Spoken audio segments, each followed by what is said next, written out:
बंदी छोड़ सतगुरु रामपाल जी परमेश्वर जी की जय हो। परम पिता परमात्मा सारी सृष्टि के रचनहार कुल मालिक असंख्य ब्रह्मांडों के स्वामी जगत गुरु तीनों लोकों में प्रवेश करके सबका धारण पोषण करने वाले राजाधिराज आत्माधार नाथों के नाथ देवों के देव महादेव सर्वेश्वर महेश्वर मृत्युंजय अजरो अमर आदि अनादि सनातनी प्रभु जगत पिता जगदीश्वर श्री श्री 1008 की उपाधि के वास्तविक अधिकारी अकाल मूरत शब्द स्वरूपी राम वासुदेव सर्वगतम ब्रह्म परम पूज्य प्रथम पूज्य परम संत परम पुरुष परम धनी परम दयालु सत्य कबीर हक्का कबीर अल्लाहु अकबर बाखबर अल्लाह ताला जगत के तारणहार जगत के मुक्तिदाता जगत के जगन्नाथ हारे के सहारे हिंदुओं के राम मुसलमानों के अल्लाह सिखों के वाहिगुरु ईसाइयों के मसीह दया के सागर दयानिधि करुणा के सागर करुणानिधि स्वयंभू परिभू संकट मोचन कष्ट हरण मंगल करण दुख भंजन अविगत कबीर निर्विकार निर्विषम परमात्मा अलय अलेख सतगुरु आदि अनादि सतगुरु असली मर्यादा पुरुषोत्तम असली राम असली कृष्ण असली घनश्याम असली मुरारी राजाओं के राजा महाराजाओं के महाराजा शहंशाहों के शहंशाह सम्राटों के सम्राट भगवानों के भगवान अल्लाहों के अल्लाह प्रभुओं के प्रभु मसीहाओं के मसीह सच्चे वाहिगुरु बाबाओं के बाबा पीरों के पीर सेठों के सेठ जगत सेठ सावड़सा सेठ सर्वगुण संपन्न अनंत कोटि कलाओं के स्वामी अनंत कोटि ब्रह्मांडों के नायक योगियों में महायोगी ध्यानियों में महाध्यानी सिद्धों में परम सिद्ध ज्ञानियों में तत्व ज्ञानी ब्रह्म ज्ञानी महाज्ञानी परम ज्ञानी सर्वश्रेष्ठ ज्ञानी विज्ञानी युवा कबीर समर्थ कबीर असमवात अमित ओझा सच्चे रहनुमा करीम अल्लाह सुबहान अल्लाह दुनिया के अंतिम पैगंबर 8 सितंबर 1951 से गांव धनाना जिला सोनीपत हरियाणा भारतवर्ष की पावन भूमि पे प्रकट रियल कल की भगवान श्री नारायण साकार हरि श्री बाबा साहेब नूर अनंत परमात्मा सच्चे दरवेश सच्चे बाखबर संत शिरोमणि सतगुरु रामपाल जी परमेश्वर जी के चरण कमल में आप और हम सभी भाई बहनों का अनंत कोटि दंडवत प्रणाम। सत्साई भाई और बहनों, बहुत बड़ी दया बहुत बड़ी मेहर पूज्य गुरुदेव भगवान की परमेश्वर रामपाल जी की, जिनके शुभ आशीर्वाद से विशेष आशीर्वाद से उन्हीं के सत्संगों के ऊपर बन चुकी पवित्र आध्यात्मिक पुस्तक कबीर बड़ा या कृष्ण के ऊपर वीडियो बनाने की श्रृंखला जारी है। इसी श्रृंखला में आज हमारा ये 6 नंबर का वीडियो है। इस पवित्र पुस्तक कबीर बड़ा या कृष्ण के प्रत्येक वीडियो में हमें अध्यात्म के विषय में वो सब कुछ जानने और समझने को प्राप्त हो रहा है जिसकी तलाश इस आत्मा को सदियों से थी, परंतु तत्व ज्ञान के अभाव से हमारे धर्म गुरु हमारे शास्त्रों में छुपी हुई अध्यात्म को लेकर गूढ़ जानकारी को समाज में फैला नहीं सके, समाज को बता नहीं सके, समाज के सामने रूबरू नहीं कर सके। क्योंकि भाई और बहनों, अपने द्वारा प्रदान की गई शास्त्र अनुकूल सत भक्ति और अपने द्वारा रची गई सृष्टि रचने वाला कबीर परमेश्वर स्वयं ही सतलोक से चलकर गति करके नीचे मनुष्य रूप में प्रकट होकर संत रूप में तत्वदर्शी संत रूप में जगत गुरु रूप में इस ज्ञान को आगे प्रचारित प्रसारित करता है। उस परमेश्वर के बिना सृष्टि रचना के विषय में 21 ब्रह्मांड में कोई एक शब्द भी नहीं बोल सकता है, और यदि बोलेगा तो केवल अटबट ही करेगा, दंत कथा सुनाएगा, लोकवेद के आधार से झूठ फैलाएगा। तो आज इस पृथ्वी का सौभाग्य उदय हुआ कि सर्व सृष्टि रचनहार कबीर परमेश्वर 8 सितंबर 1951 को गांव धनाना जिला सोनीपत हरियाणा भारतवर्ष में प्रकट हुए और अपने निर्धारित समय अनुसार सन 1994 से उन्होंने इस तत्व ज्ञान का प्रचार प्रसार करना शुरू किया। भाई और बहनों, अब ये ज्ञान जन जन तक पहुँचे क्योंकि इसी ज्ञान को प्राप्त करने के लिए आप और हमें उस समर्थ परमेश्वर कबीर जी ने ये मनुष्य शरीर दिया है, लक 84 योनि से निकाल कर। और ये मनुष्य जन्म सिर्फ और सिर्फ परमात्मा प्राप्ति के लिए मिलता है, यानी मोक्ष प्राप्ति के लिए मिलता है। और ये कार्य यदि हमने नहीं किया मनुष्य जन्म प्राप्त करके कि मानव जन्म पाए कै जो नहीं रटे हरि नाम, भाई जैसे कुआ जल बिना फिर बनवाया किस काम, तो हमारा मनुष्य जन्म प्राप्त करना निरर्थक हो जाएगा। भाई और बहनों, अब हमें कैसे पता चले कि वास्तव में भक्ति मार्ग क्या है, शास्त्र अनुकूल साधना क्या है, मोक्ष किस विधि से होगा, परमात्मा कौन है, कैसा है, कहाँ रहता है, कैसे मिलता है।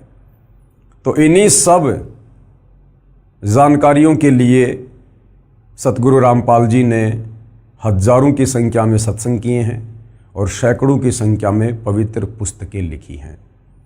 उन्हीं में से एक पवित्र पुस्तक जिसका नाम है कबीर बड़ा या कृष्ण, जिसके ऊपर वीडियो बनाए जा रहे हैं। आज हमारा ये 6वें नंबर का वीडियो है। अभी तक यदि आपने इस पुस्तक पर बन चुके पहले के 5 वीडियो नहीं देखे हैं तो आज का वीडियो देखना आपके लिए कोई मायने नहीं रखेगा, क्योंकि कड़ी से कड़ी जुड़ती है। जब तक आप पहले के 5 वीडियो नहीं देखेंगे आपको आगे का ज्ञान समझ में नहीं आएगा। और विशेषकर वीडियो नंबर 5 में एक बहुत ही महत्वपूर्ण टॉपिक चला हुआ है और टॉपिक है जनता की अदालत में मुकदमा। जनता की अदालत में मुकदमा। मुकदमा किस बात को लेकर है?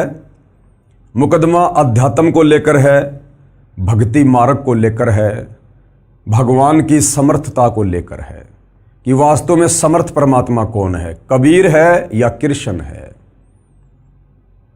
और इस मुकदमे में जज कौन है? जनता। जनता जनार्दन, क्योंकि वर्तमान की जनता शिक्षित है, पढ़ी लिखी है, सही और गलत का निर्णय अपने बुद्धि विवेक से कर सकती है। और जो वकील हैं इस मुकदमे में, कबीर जी की तरफ से उनके वकील हैं सतगुरु रामपाल जी। हालांकि आपकी जानकारी के लिए बता दूं कि कबीर जी ने अपना कोई वकील खड़ा करने की आवश्यकता नहीं पड़ती है। कबीर जी में सर्वगुण हैं, क्योंकि वे सर्वज्ञ हैं। वे जनता भी हैं, वे जज भी हैं, वे वकील भी हैं, वे सब कुछ हैं। लेकिन आप और हमें अध्यात्म को समझाने के लिए सतगुरु रामपाल जी ने स्वयं को कबीर जी का वकील घोषित किया है।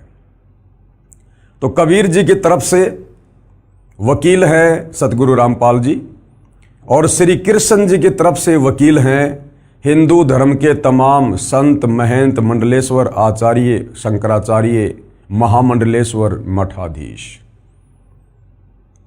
और किस बात को लेकर मुकदमा दायर है?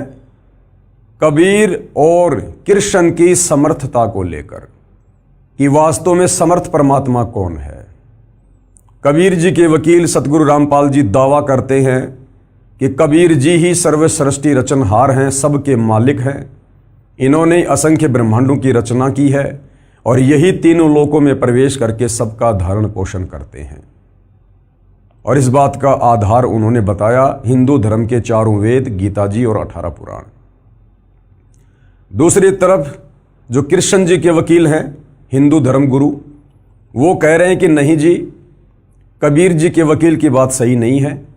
असल में कृष्ण जी समर्थ हैं। कृष्ण अर्थात विष्णु, और ये कृष्ण अर्थात विष्णु जी ये अविनाशी हैं। इनकी जन्म और मृत्यु नहीं होती है, इनके कोई माता पिता नहीं है, ये अजरो अमर परमात्मा हैं। और हमारे हिंदू धर्म के सभी धर्म ग्रंथ इन्हीं के परमेश्वर होने के विषय में समर्थन कर रहे हैं। तो इस बात को लेकर मुकदमा चला हुआ है। तो पिछले वीडियो नंबर 5 में इसी मुकदमे में कबीर परमेश्वर की तरफ से पैरवी करते हुए उनके वकील सतगुरु रामपाल जी ने हिंदू धर्म के ही सदग्रंथों को दिखाकर, श्रीमद् भगवत गीता को दिखाकर, श्री देवी पुराण को दिखाकर ये साबित कर दिया जनता के सामने अदालत में कि कृष्ण जी अविनाशी परमात्मा नहीं है। श्री कृष्ण जी अर्थात विष्णु जी का जन्म होता है, ये मरते हैं। इनकी माता का नाम दुर्गा है, इनके पिता का नाम काल ब्रह्म है। और ये केवल एक ब्रह्मांड में 3 लोकों पर एक एक गुण के स्वामी हैं। रजोगुण के स्वामी ब्रह्मा जी हैं, सतोगुण के स्वामी विष्णु जी हैं और तमोगुण के स्वामी शंकर जी हैं। और ये जन्म और मरण में है। ये कबीर जी के वकील सतगुरु रामपाल जी ने हिंदू धर्मशास्त्रों से जनता के सामने अदालत में बिल्कुल क्लियर कर दिया है। आज के वीडियो नंबर 6 में मुकदमा उसी जनता की अदालत में है। मुद्दा वही है कि समर्थ प्रभु कौन है, कबीर या कृष्ण।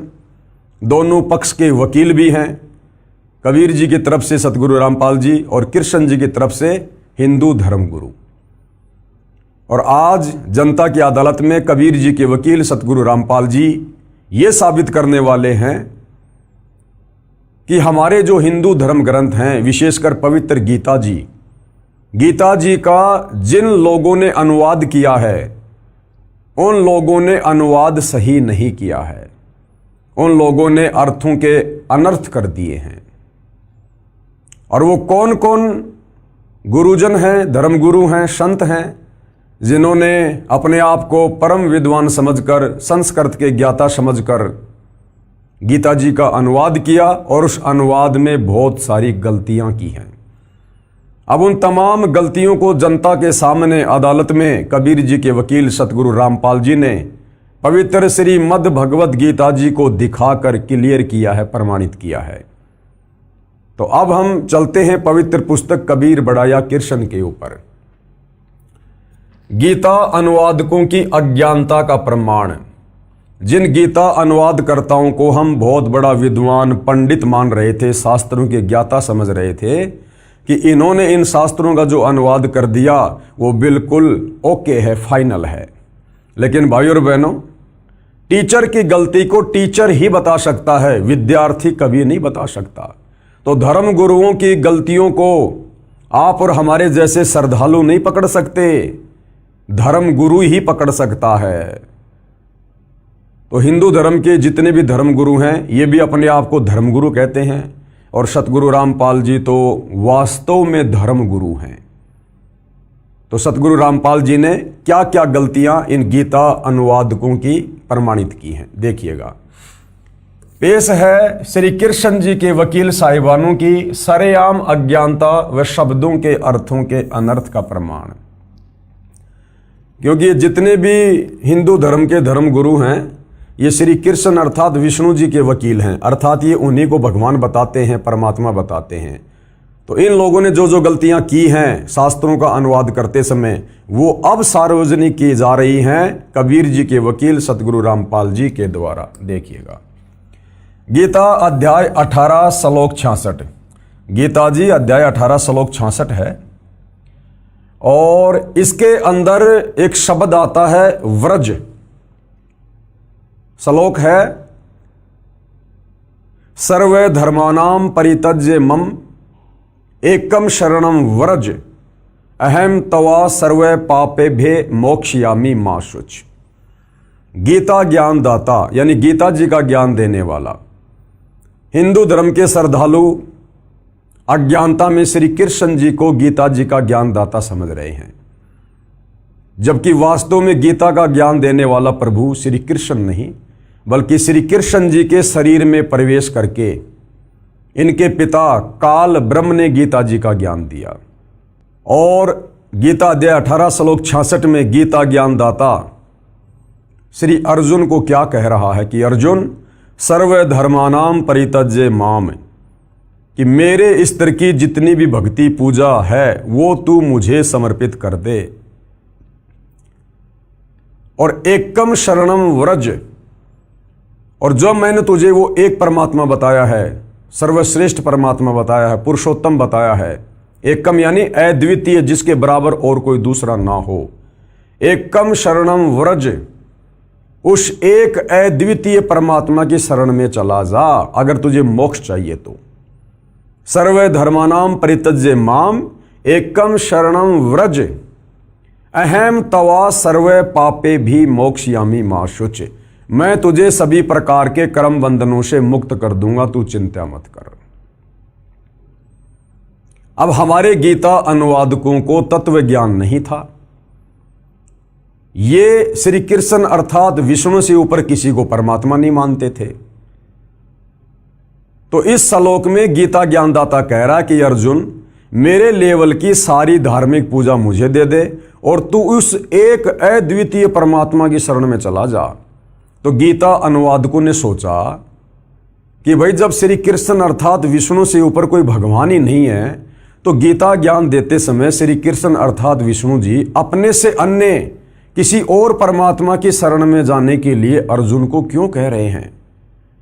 वो और परमात्मा कौन है जो श्री कृष्ण अर्थात विष्णु जी से भी समर्थ है? तो ये बात हमारे गीता अनुवादकों को समझ में नहीं आई। तो इन्होंने घुमा फिरा के इस श्लोक का उल्टा अर्थ कर दिया। वर्ज का मतलब है जा, चला जा, जाना, और इन्होंने तत्व ज्ञान के अभाव में वर्ज का अर्थ कर दिया आजा, आना।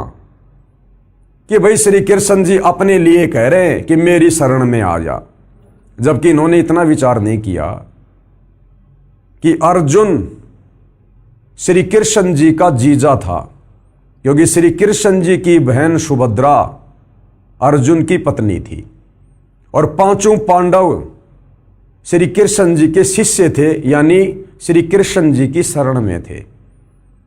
तो विचार करना चाहिए, अर्जुन तो पहले से ही श्री कृष्ण जी की शरण में था, फिर भला श्री कृष्ण जी ये क्यों कहेंगे कि मेरी शरण में आ जा, जबकि वो तो पहले से ही उसका शिष्य था। वो गीता ज्ञानदाता कह रहा है कि अर्जुन उस एकमात्र सर्वश्रेष्ठ परमात्मा की शरण में जा, जिसके विषय में मैंने तेरे को पहले गीता ज्ञान देते समय अध्याय 2 श्लोक नंबर 17 में कहा है कि उस अविनाशी को मारने में कोई भी सक्षम नहीं है। वो सर्वश्रेष्ठ परमात्मा है, जिसके विषय में गीता ज्ञानदाता ने अध्याय 15 श्लोक नंबर 17 में कहा कि उत्तम पुरुष तु अन्य परमात्मा इति उदारते ये लोग तरम अवश्य विवर्ति अव ईश्वरे। कि वास्तव में गीता अध्याय 15 श्लोक 16 में वर्णित दो भगवान क्षर पुरुष और अक्षर पुरुष, इन दोनों से सर्वश्रेष्ठ परमात्मा तो कोई अन्य ही है जो तीनों लोकों में प्रवेश करके सबका धारण पोषण करता है। और गीता अध्याय 8 श्लोक 3 में उसका नाम बताया कि वो परम अक्षर ब्रह्म है। तो गीता अध्याय 18 श्लोक 66 में गीता ज्ञान देने वाला अर्जुन को उस परम अक्षर ब्रह्म की शरण में जाने की सलाह दे रहा है कि जब तक तू उसकी शरण में नहीं जाएगा, तेरा जन्म और मरण समाप्त नहीं होगा, तू परम शांति को प्राप्त नहीं होगा, शाश्वत स्थान सतलोक को प्राप्त नहीं होगा। तो गीता ज्ञानदाता अपनी जगह पर बिल्कुल सही है और अर्जुन को बिल्कुल सही सलाह दे रहा है कि अर्जुन, तू मेरे लेवल की जितनी भी पूजा है, पाठ है, धार्मिक अनुष्ठान है, ये सब तू मुझे दे दे।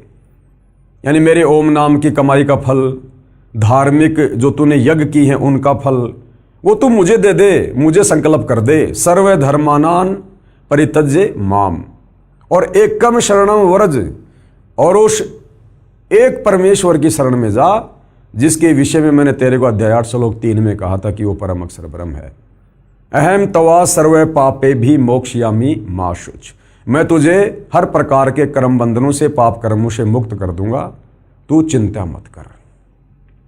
लेकिन गीता अनुवादकों की नासमझी के चलते आज तक बेचारा हिंदू समाज भी नहीं समझ पाया कि वास्तव में एक सर्वश्रेष्ठ परमात्मा क्यों है, क्योंकि हमारे गीता अनुवादकों ने तत्व ज्ञान के अभाव में घुमा फिरा के वर्ज शब्द के अर्थ का अनर्थ करके, उल्टा अर्थ करके, जाना को आना लिखकर और श्री कृष्ण जी के सर पे टोपी पहना दी। तो अब सतगुरु रामपाल जी जनता की अदालत में श्री कृष्ण जी के वकीलों के सामने कबीर परमेश्वर के वकील की भूमिका में और सबको प्रमाणित करके दिखा रहे हैं कि हमारे गीता अनुवादकों ने किस प्रकार से गफलत की है, गलती की है शास्त्रों का अनुवाद करते समय। पेश है श्री कृष्ण जी के वकील साहिबानों की सरेआम अज्ञानता व शब्दों के अर्थों के अनर्थ का प्रमाण। तो ये देखिए गीता अध्याय 18 श्लोक 66 जो अभी आपको बताया गया है। गीता जी के सब अनुवादकों ने गीता अध्याय 18 श्लोक 66 का अनुवाद गलत किया है। इस श्लोक 66 के मूल पाठ में व्रज शब्द है। क्या शब्द है? व्रज। सर्व धर्मान परित्यज्य माम एकम शरणम व्रज, जिसका अर्थ आना किया है, जबकि व्रज का अर्थ होता है जाना, जो कि गलत है। व्रज का अर्थ जाना, चले जाना, प्रस्थान करना, एक स्थान से दूसरे स्थान पर जाना होता है। अब आपको दिखाया जाएगा यहां पर प्रमाण के लिए कि किन किन गीता अनुवादकों ने, किन किन धर्मगुरुओं ने उल्टा अनुवाद किया है व्रज शब्द का। प्रमाण के लिए पेश है फोटोकॉपी संस्कृत हिंदी कोश, जिसके संग्रहकर्ता हैं वामन शिवराम आपटे, और इन्होंने किस प्रकार से अनुवाद किया है व्रज शब्द का। ये संस्कृत हिंदी शब्दकोश है। ये लेखक हैं वामन शिवराज आपटे, चौखंबा विद्या भवन वाराणसी, यहाँ से ये प्रकाशित है। ये देखिएगा, ये व्रज शब्द है, व्रज। और हिंदी संस्कृत शब्दकोश में व्रज का क्या अर्थ है आपकी आंखों के सामने है। व्रज का अर्थ है जाना। व्रज यानी जाना, चलना, प्रगति करना, पधारना, पहुंचना, दर्शन करना, विदा होना, सेवा से निवृत्त होना, पीछे हटना, ये व्रज का अर्थ है, जाना, चलना। ये संस्कृत हिंदी शब्द कोद में साफ साफ लिखा हुआ है। ठीक है जी। देखिएगा, शब्दकोश से स्पष्ट हुआ कि व्रज माने जाना है। अन्य प्रमाण देखिएगा, एस्कॉन के संस्थापक श्री प्रभुपाद जी महाराज द्वारा अनुवादित श्रीमद् भगवद गीता के अध्याय 18 श्लोक 66 के अनुवाद से पहले शब्दों के अर्थ लिखे हैं। उनमें तो व्रज माने जाना लिखा है। यानी जो श्री प्रभुपाद जी हैं, एस्कॉन के संस्थापक, उन्होंने गीता का अनुवाद करते समय शब्दकोश में तो व्रज का अर्थ लिखा है जाना, लेकिन उस श्लोक का अर्थ करते समय व्रज का अर्थ कर दिया आना। परंतु जहां श्लोक 66 का अनुवाद किया है उसमें आना किया है। ये देखिएगा, ये श्री प्रभुपाद की गलती, ये एस्कॉन के संस्थापक हैं। प्रमाण के लिए पेश है फोटोकॉपी गीता अध्याय 18 श्लोक 66 की, जिसके अनुवादक हैं श्री प्रभुपाद जी तथा भक्ति वेदांत बुक ट्रस्ट द्वारा प्रकाशित। ये देखिएगा, ये इनके द्वारा अनुवाद की गई गीता है। गीतोपनिषद श्रीमद् भगवत गीता यथारूप, ये देखिएगा आप जियों के सामने है। और इसके शब्दकोश में क्या अर्थ किया है, ये वो श्लोक है भाइयों और बहनों। अध्याय गीता अध्याय 18 श्लोक नंबर 66, सर्व धर्मानाम परित्यज्य माम एकम शरणम व्रज, ये वर्ज शब्द है। अहम तवा सर्व पापेभ्यो मोक्षयामी मा शुच। अब देखिएगा क्या क्या लिखा है इन्होंने। सर्व धर्मान यानी समस्त प्रकार के धर्म, परित्यज्य यानी त्याग कर, माम यानी मेरी, एकम यानी एकमात्र, शरणम यानी शरण में, व्रज मानी जाओ। यहां तो इन्होंने बिल्कुल सही अनुवाद कर रखा है। शब्द के अनुवाद में तो बिल्कुल सही लिखा है, व्रज मतलब जाओ, जाना। लेकिन नीचे इन्होंने जो भावार्थ किया है उसमें अर्थ कर दिया आना। देखिएगा, समस्त प्रकार के धर्मों का परित्याग करो और मेरी शरण में आओ। बताओ, यहां तो वर्ज का अर्थ कर दिया जाओ और यहां कर दिया आओ, यानी अर्थ का अनर्थ कर दिया। मैं समस्त पापों से तुम्हारा उद्धार कर दूंगा, डरो मत। इस फोटोकॉपी में स्पष्ट है कि ऊपर शब्दों के अर्थ में तो वर्ज का अर्थ तो जाना यानी जाओ ठीक किया है, परंतु अनुवाद में आना आओ कर दिया, जिससे गीता के सब ज्ञान का अज्ञान कर दिया। कारण यही रहा कि इन गुरुजनों को श्री कृष्ण से आगे का ज्ञान ही नहीं है। हमारे हिंदू धर्म के धर्म गुरुओं को, आचार्य से लेकर शंकराचार्य को, श्री कृष्ण अर्थात विष्णु से ऊपर किसी और परम शक्ति के विषय में ज्ञान ही नहीं था। इनको अपने सदग्रंथों का भी ज्ञान नहीं है, इसलिए लिख दिया कि मेरी शरण में आ जा, जबकि लिखना था उसकी शरण में चला जा। गीता अध्याय 18 श्लोक 62 में गच्छ शब्द है, जिसका अर्थ भी जाना है, वहां ठीक अनुवाद कर दिया। जब श्लोक 62 में गीता ज्ञान दाता अपने से अन्य उस परमेश्वर तत्ब्रह्म यानी परम अक्षर ब्रह्म यानी कबीर जी की शरण में जाने को कह रहा है, तो श्लोक 66 में अपनी शरण में आने को नहीं कहेगा। क्योंकि गीता अध्याय 2 श्लोक 7 में अर्जुन ने कहा कि मैं आपकी शरण हूं, यानी अर्जुन शरण में तो पहले ही था, फिर यह कहना कि मेरी शरण में आ, यह न्याय संगत भी नहीं है। यह अध्यात्म ज्ञान का टोटा है। पेश है लेखक द्वारा किया इस श्लोक का यथार्थ अनुवाद। लेखक कौन? सतगुरु रामपाल जी। अब सतगुरु रामपाल जी ने गीता अध्याय 18 श्लोक 66 का रियल अनुवाद किया है, वो आप जी पढ़िएगा। गीता अध्याय 18 श्लोक 66 का यथार्थ अनुवाद। ये श्लोक है, सर्व धर्मानाम परित्यज्य माम एकम शरणम व्रज अहम तवा सर्व पापेभ्य मोक्षयामि मां शुच। क्या अनुवाद है? गीता ज्ञान देने वाले ने कहा है। अब गीता ज्ञान देने वाला हिंदू धर्म के श्रद्धालु और धर्म गुरुओं के अनुसार श्री कृष्ण उर्फ विष्णु, और रियल में ये ब्रह्म है, ये काल है। तो ये क्या कह रहा है गीता का ज्ञान देते समय? गीता ज्ञान देने वाले ने कहा है कि सर्व धर्मानाम माम, यानी मेरे स्तर के जितने भी धार्मिक जो ये कर्म हैं, उन सबको मुझ में परित्यज्य यानी त्याग कर, एकम यानी उस एक सर्वशक्तिमान परम अक्षर ब्रह्म की शरणम यानी शरण में, वरज यानी जा, वरज यानी जा, अहम यानी मैं, तवा यानी तेरे को, सर्व पापे भे सब पापों से, मोक्षयामी यानी मुक्त कर दूंगा, मां शुच यानी शोक मत कर। ये है गीता अध्याय 18 श्लोक 66 का रियल अनुवाद। रियल अनुवाद। इस श्लोक में एकम एक शब्द है, इसका अर्थ है एक यानी अद्वितीय परमेश्वर।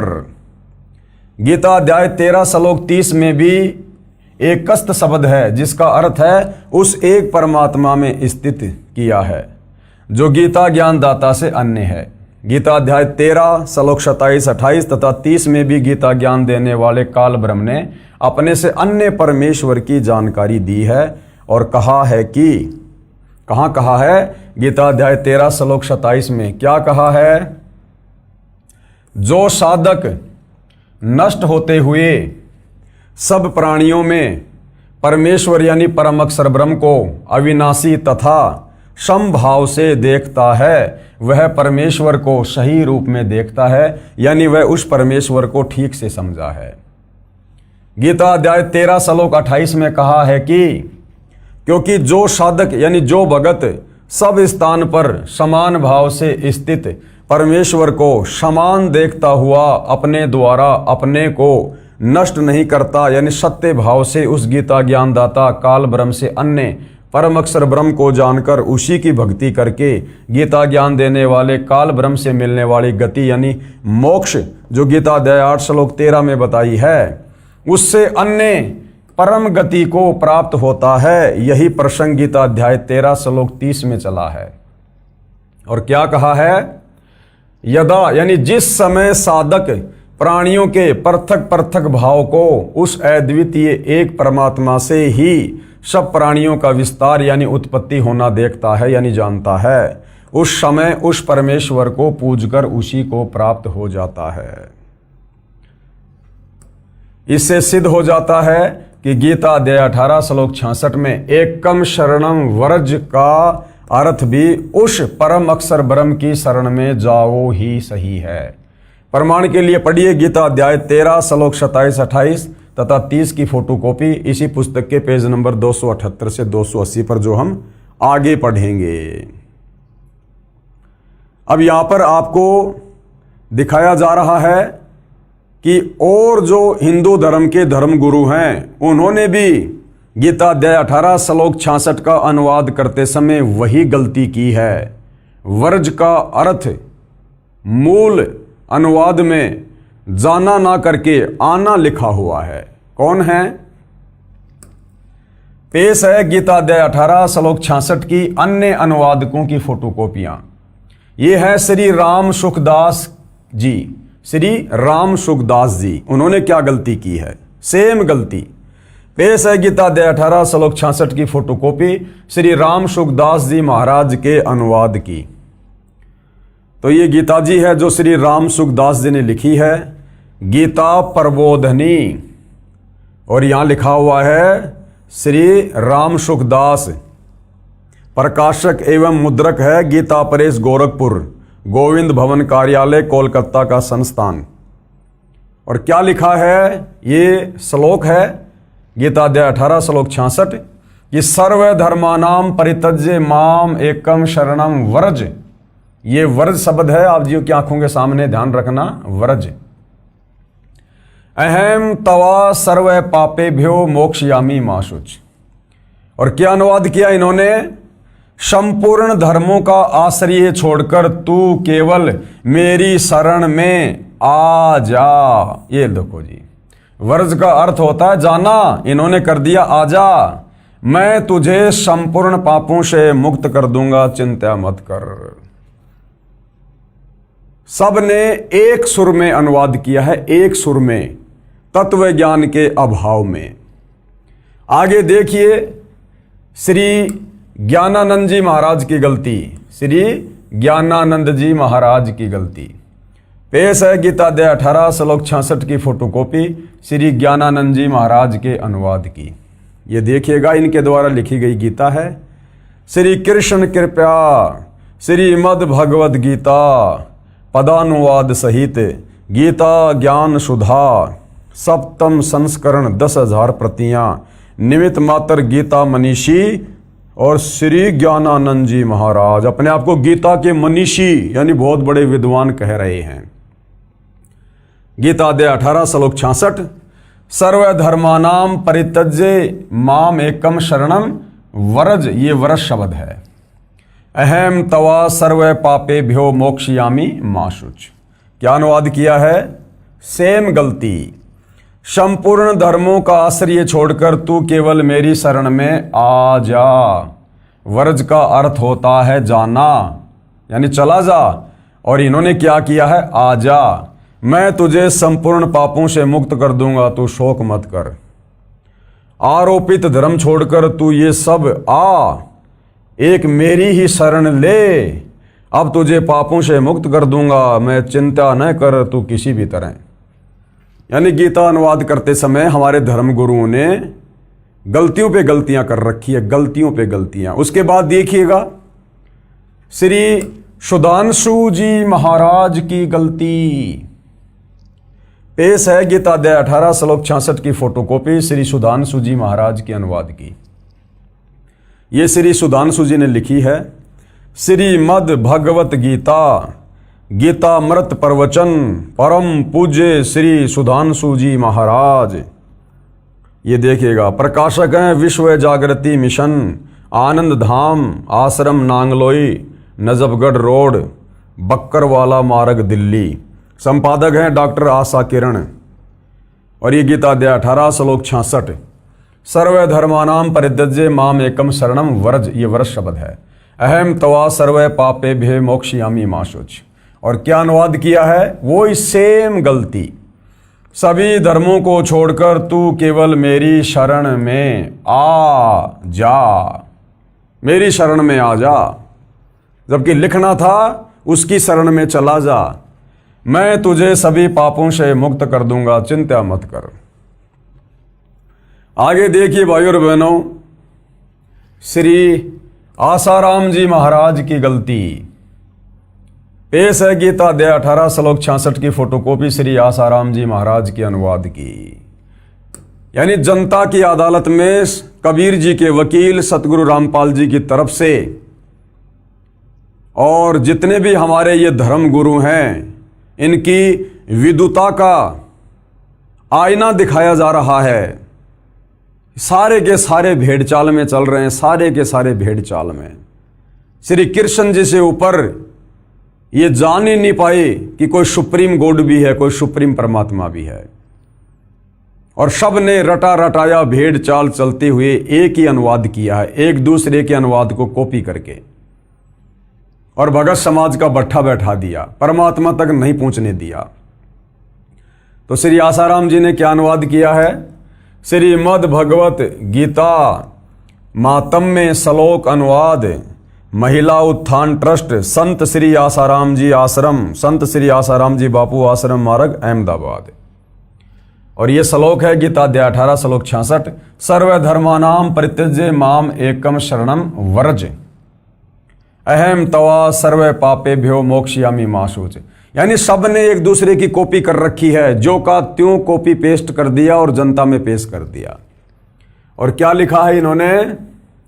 संपूर्ण धर्मों को अर्थात संपूर्ण कर्तव्य कर्मों को मुझ में त्याग कर तू केवल एक मुझ सर्वशक्तिमान सर्वाधार परमेश्वर की शरण में ही आ जा। अरे वो तो पहले से ही श्री कृष्ण जी की शरण में था, बार बार क्या शरण में आएगा? व्रज का अर्थ करना था जा, और अर्थ कर दिया आ जा। मैं तुझे संपूर्ण पापों से मुक्त कर दूंगा, तू शोक मत कर। आगे देखिएगा, हिंदू धर्म के महान धर्मगुरुओं के द्वारा जो गीता जी का अनुवाद किया गया है, उसकी झलक यहां पर जनता को दिखाई जा रही है। ये देखिए, श्री अड़गड़ानंद जी महाराज की गलती। इनके तो नाम से ही स्वयं सिद्ध है कि ये तो गड़बड़ करेंगे, जब नाम ही श्री अड़गड़ानंद जी महाराज है। पेश है गीता अध्याय 18 श्लोक 66 की फोटोकॉपी श्री अड़गड़ानंद जी महाराज के अनुवाद की। श्री अड़गड़ानंद महाराज जी क्या कर रहे हैं?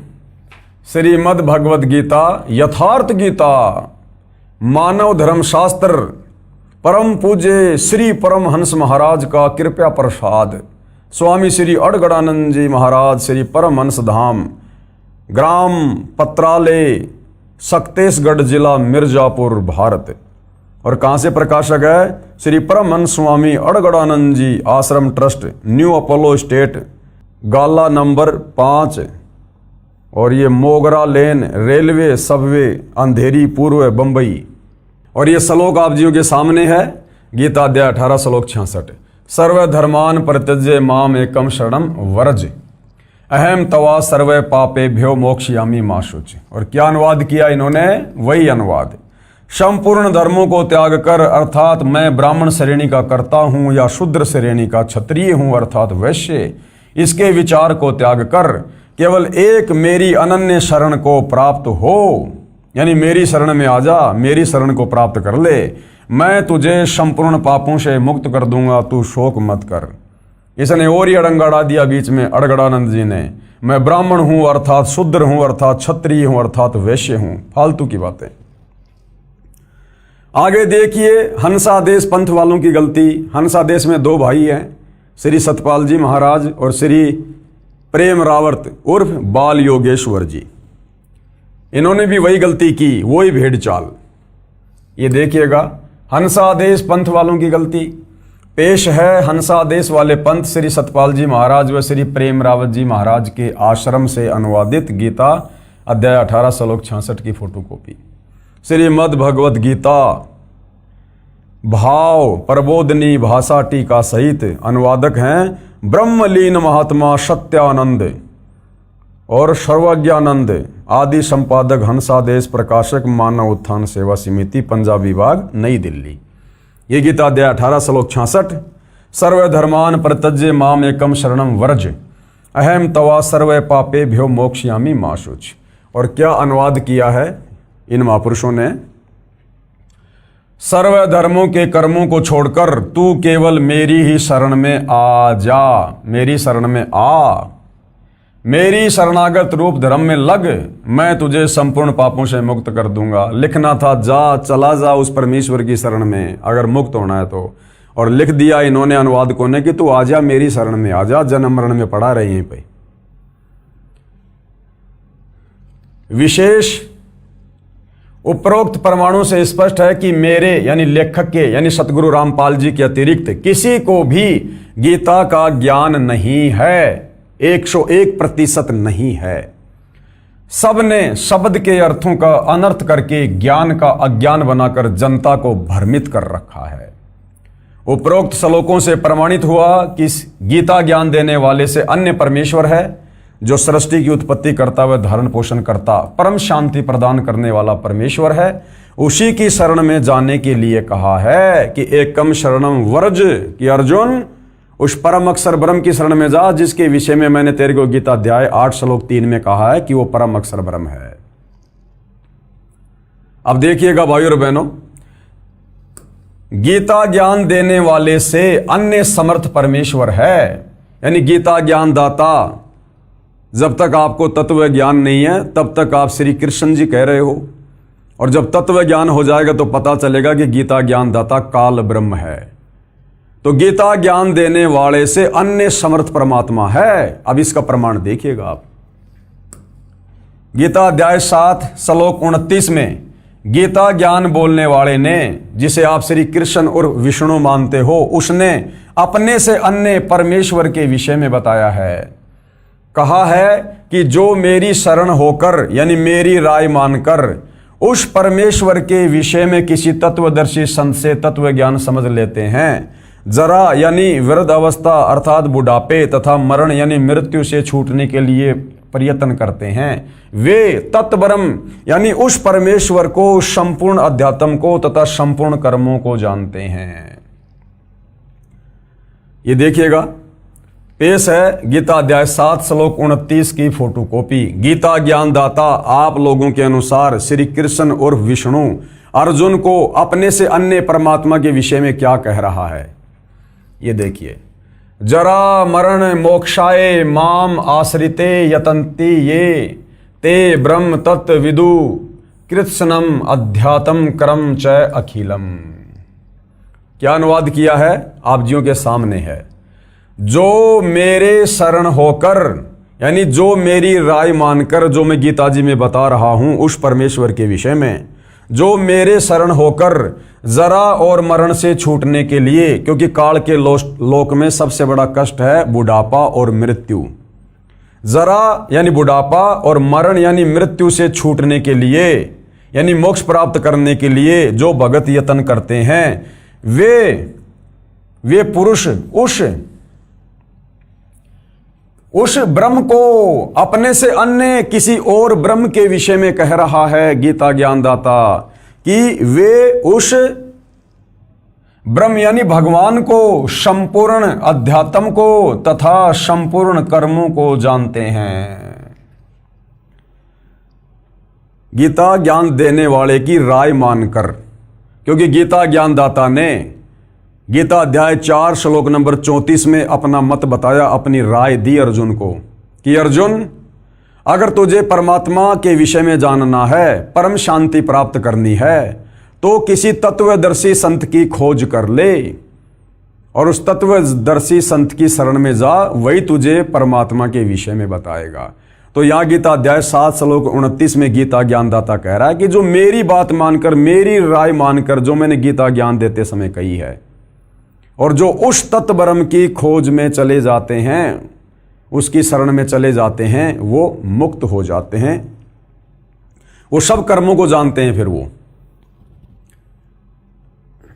गीता अध्याय 8 श्लोक 1 में अर्जुन ने गीता ज्ञान देने वाले से प्रश्न किया कि जो आपने गीता अध्याय 7 श्लोक 29 में अभी जो आपने पढ़ा, आपने उसमें जो ये तत्व ब्रह्म कहा है कि उस ब्रह्म को जिसको जानने वाले केवल वृद्ध अवस्था से यानी बुढ़ापे से तथा मरण से छूटने का प्रयत्न करते हैं, यानी केवल मोक्ष चाहते हैं, संसार की किसी सुख सुविधा की इच्छा नहीं करते, कृपया बताइए किम तत्परम, अर्थात वह ब्रह्म कौन है, वो भगवान कौन है जिसके विषय में आप गीता अध्याय 7 श्लोक 29 में कह रहे हो कि जो मेरे शरण होकर जरा और मरण से छूटने के लिए यत्न करते हैं वे उस ब्रह्म को, संपूर्ण अध्यात्म को तथा संपूर्ण कर्मों को जानते हैं। तो अर्जुन कह रहा है कि वो तत्व ब्रह्म कौन है, तत्व ब्रह्म कि वो तत्व ब्रह्म कौन है, वो भगवान कौन है।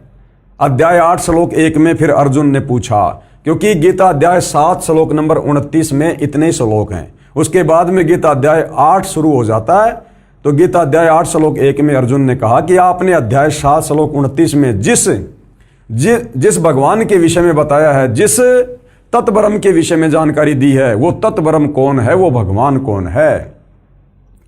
तो गीता अध्याय 8 श्लोक 1 में गीता ज्ञान दाता क्या कह रहा है कि वो तत्ब्रह्म कौन है, मेरे से अन्य परमात्मा कौन है। प्रमाण के लिए पेश है गीता अध्याय 8 श्लोक 1 तथा 3 की फोटोकॉपी।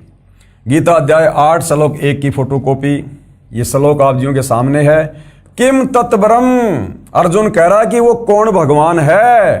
किम अध्यात्म, किम करम पुरुषोत्तम, अधिभूतम च किम प्रोक्तम, अधिदैवम किम उच्यते। क्या कहा है, हे पुरुषोत्तम।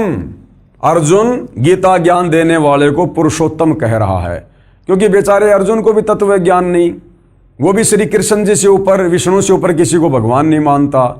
तो कह रहा है कि हे पुरुषोत्तम, वह ब्रह्म क्या है।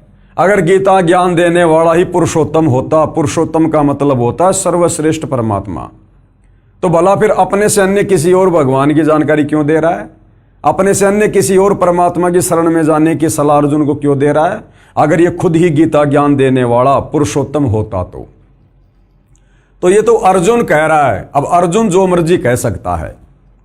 तो अर्जुन कह रहा कि हे पुरुषोत्तम, यानी हे गीता का ज्ञान देने वाले भगवान, वह ब्रह्म यानी भगवान क्या है, अध्यात्म क्या है, कर्म क्या है, अधिभूत नाम से क्या कहा गया है और अधिदैव किसको कहते हैं।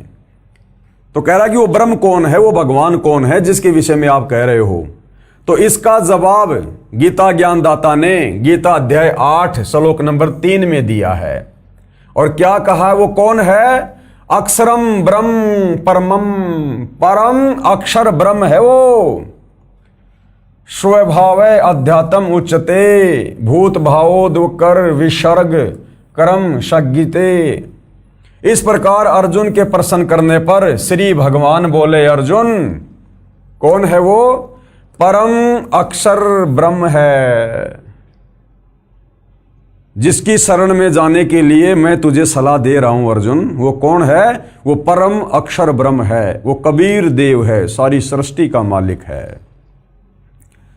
परम अक्षर ब्रह्म है, अपना स्वरूप अर्थात जीवात्मा अर्थात नाम से कहा जाता है, तथा भूतों के भाव को उत्पन्न करने वाला जो त्याग है वह कर्म नाम से कहा गया है। तो गीता ज्ञानदाता अपने से अन्य उस परम अक्षर ब्रह्म की शरण में जाने को कह रहा है। इसलिए गीता अध्याय 18 श्लोक 66 में जो वर्ज का जो अर्थ बनता है वो होता है जाना। जब इतने सारे श्लोकों में अपने से अन्य किसी और भगवान की शरण में जाने को कह रहा है, तो अध्याय 18 श्लोक 66 में अपनी शरण में आने को क्यों कहेगा, ये तो कॉमन सेंस की बात है। लेकिन हमारे नादान धर्म गुरु तत्व ज्ञान के अभाव में श्री कृष्ण अर्थात विष्णु से ऊपर किसी और को परमात्मा नहीं मानते थे। अन्य प्रमाण गीता ज्ञान दाता से अन्य परमेश्वर का, इसी गीता अध्याय 8 के श्लोक 5 तथा 7 में तो गीता ज्ञान दाता ने अपनी पूजा करने को कहा है। ध्यान देना, गीता अध्याय 8 श्लोक 5 और 7 में तो गीता ज्ञान देने वाले श्री कृष्ण और विष्णु ने यानी ब्रह्म ने अपनी भक्ति पूजा साधना करने के लिए कहा है। गीता अध्याय 8 के श्लोक 5 तथा 7 में गीता ज्ञान दाता ने अपनी पूजा करने को कहा है कि हे अर्जुन, यदि तू मेरी भक्ति करेगा तो निसंदेह मेरे को ही प्राप्त होगा। बिल्कुल सही बात है, इसलिए युद्ध भी कर और मेरा सुमरण भी कर, मुझे ही प्राप्त होगा। फिर इसी गीता अध्याय 8 के श्लोक नंबर 8, 9 तथा 10 में अपने से अन्य उस तत्व ब्रह्म की शरण में जाने के लिए कह रहा है। अध्याय 8 के श्लोक नंबर 8, 9 तथा 10 में अपने से अन्य तत्व ब्रह्म यानी परम अक्षर ब्रह्म, परम दिव्य पुरुष यानी परमेश्वर के विषय में बताया है और कहा है कि जो साधक यानी जो भगत उस परमेश्वर अर्थात परम अक्षर ब्रह्म की भक्ति करता है तो उसी को प्राप्त होता है। तो गीता अध्याय 18 श्लोक 66 में गीता ज्ञान दाता ये कहकर कि सर्वधर्मान परित्यज्य माम और एकम शरणम वर्ज, वो जिस अद्वितीय परमात्मा की शरण में जाने को कह रहा है वो परम अक्षर ब्रह्म है, कबीर देव है। पेश है गीता अध्याय 8 के श्लोक 5 व 7 की फोटोकॉपी, जिसमें गीता ज्ञान देने वाले ने अपनी भक्ति करने के लिए कहा है। गीता अध्याय 8 श्लोक 5 की फोटोकॉपी आप जियों के सामने है, देख सकते हैं। ये लिखा हुआ है, अंत काले च माम एवं शरणम मुक्त्वा कलेवरम ये प्रियाति स मध्यावम याति न अस्ति अत्र संशय। क्या अनुवाद किया है?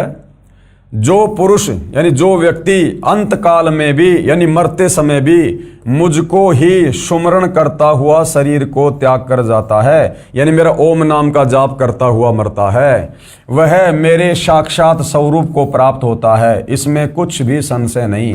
यानी वो मेरे ब्रह्मलोक में आ जाता है, क्योंकि गीता ज्ञान दाता ब्रह्म जिसकी साधना का मंत्र ओम है और ये ब्रह्मलोक में रहता है। तो कह रहा है कि मेरा भगत मरते दम तक जो मेरे ओम नाम का जाप करता है वो मरने के बाद में मुझे प्राप्त होता है, यानी मेरे ब्रह्मलोक में आ जाता है। गीता अध्याय 8 श्लोक 7 की फोटोकॉपी देखिएगा।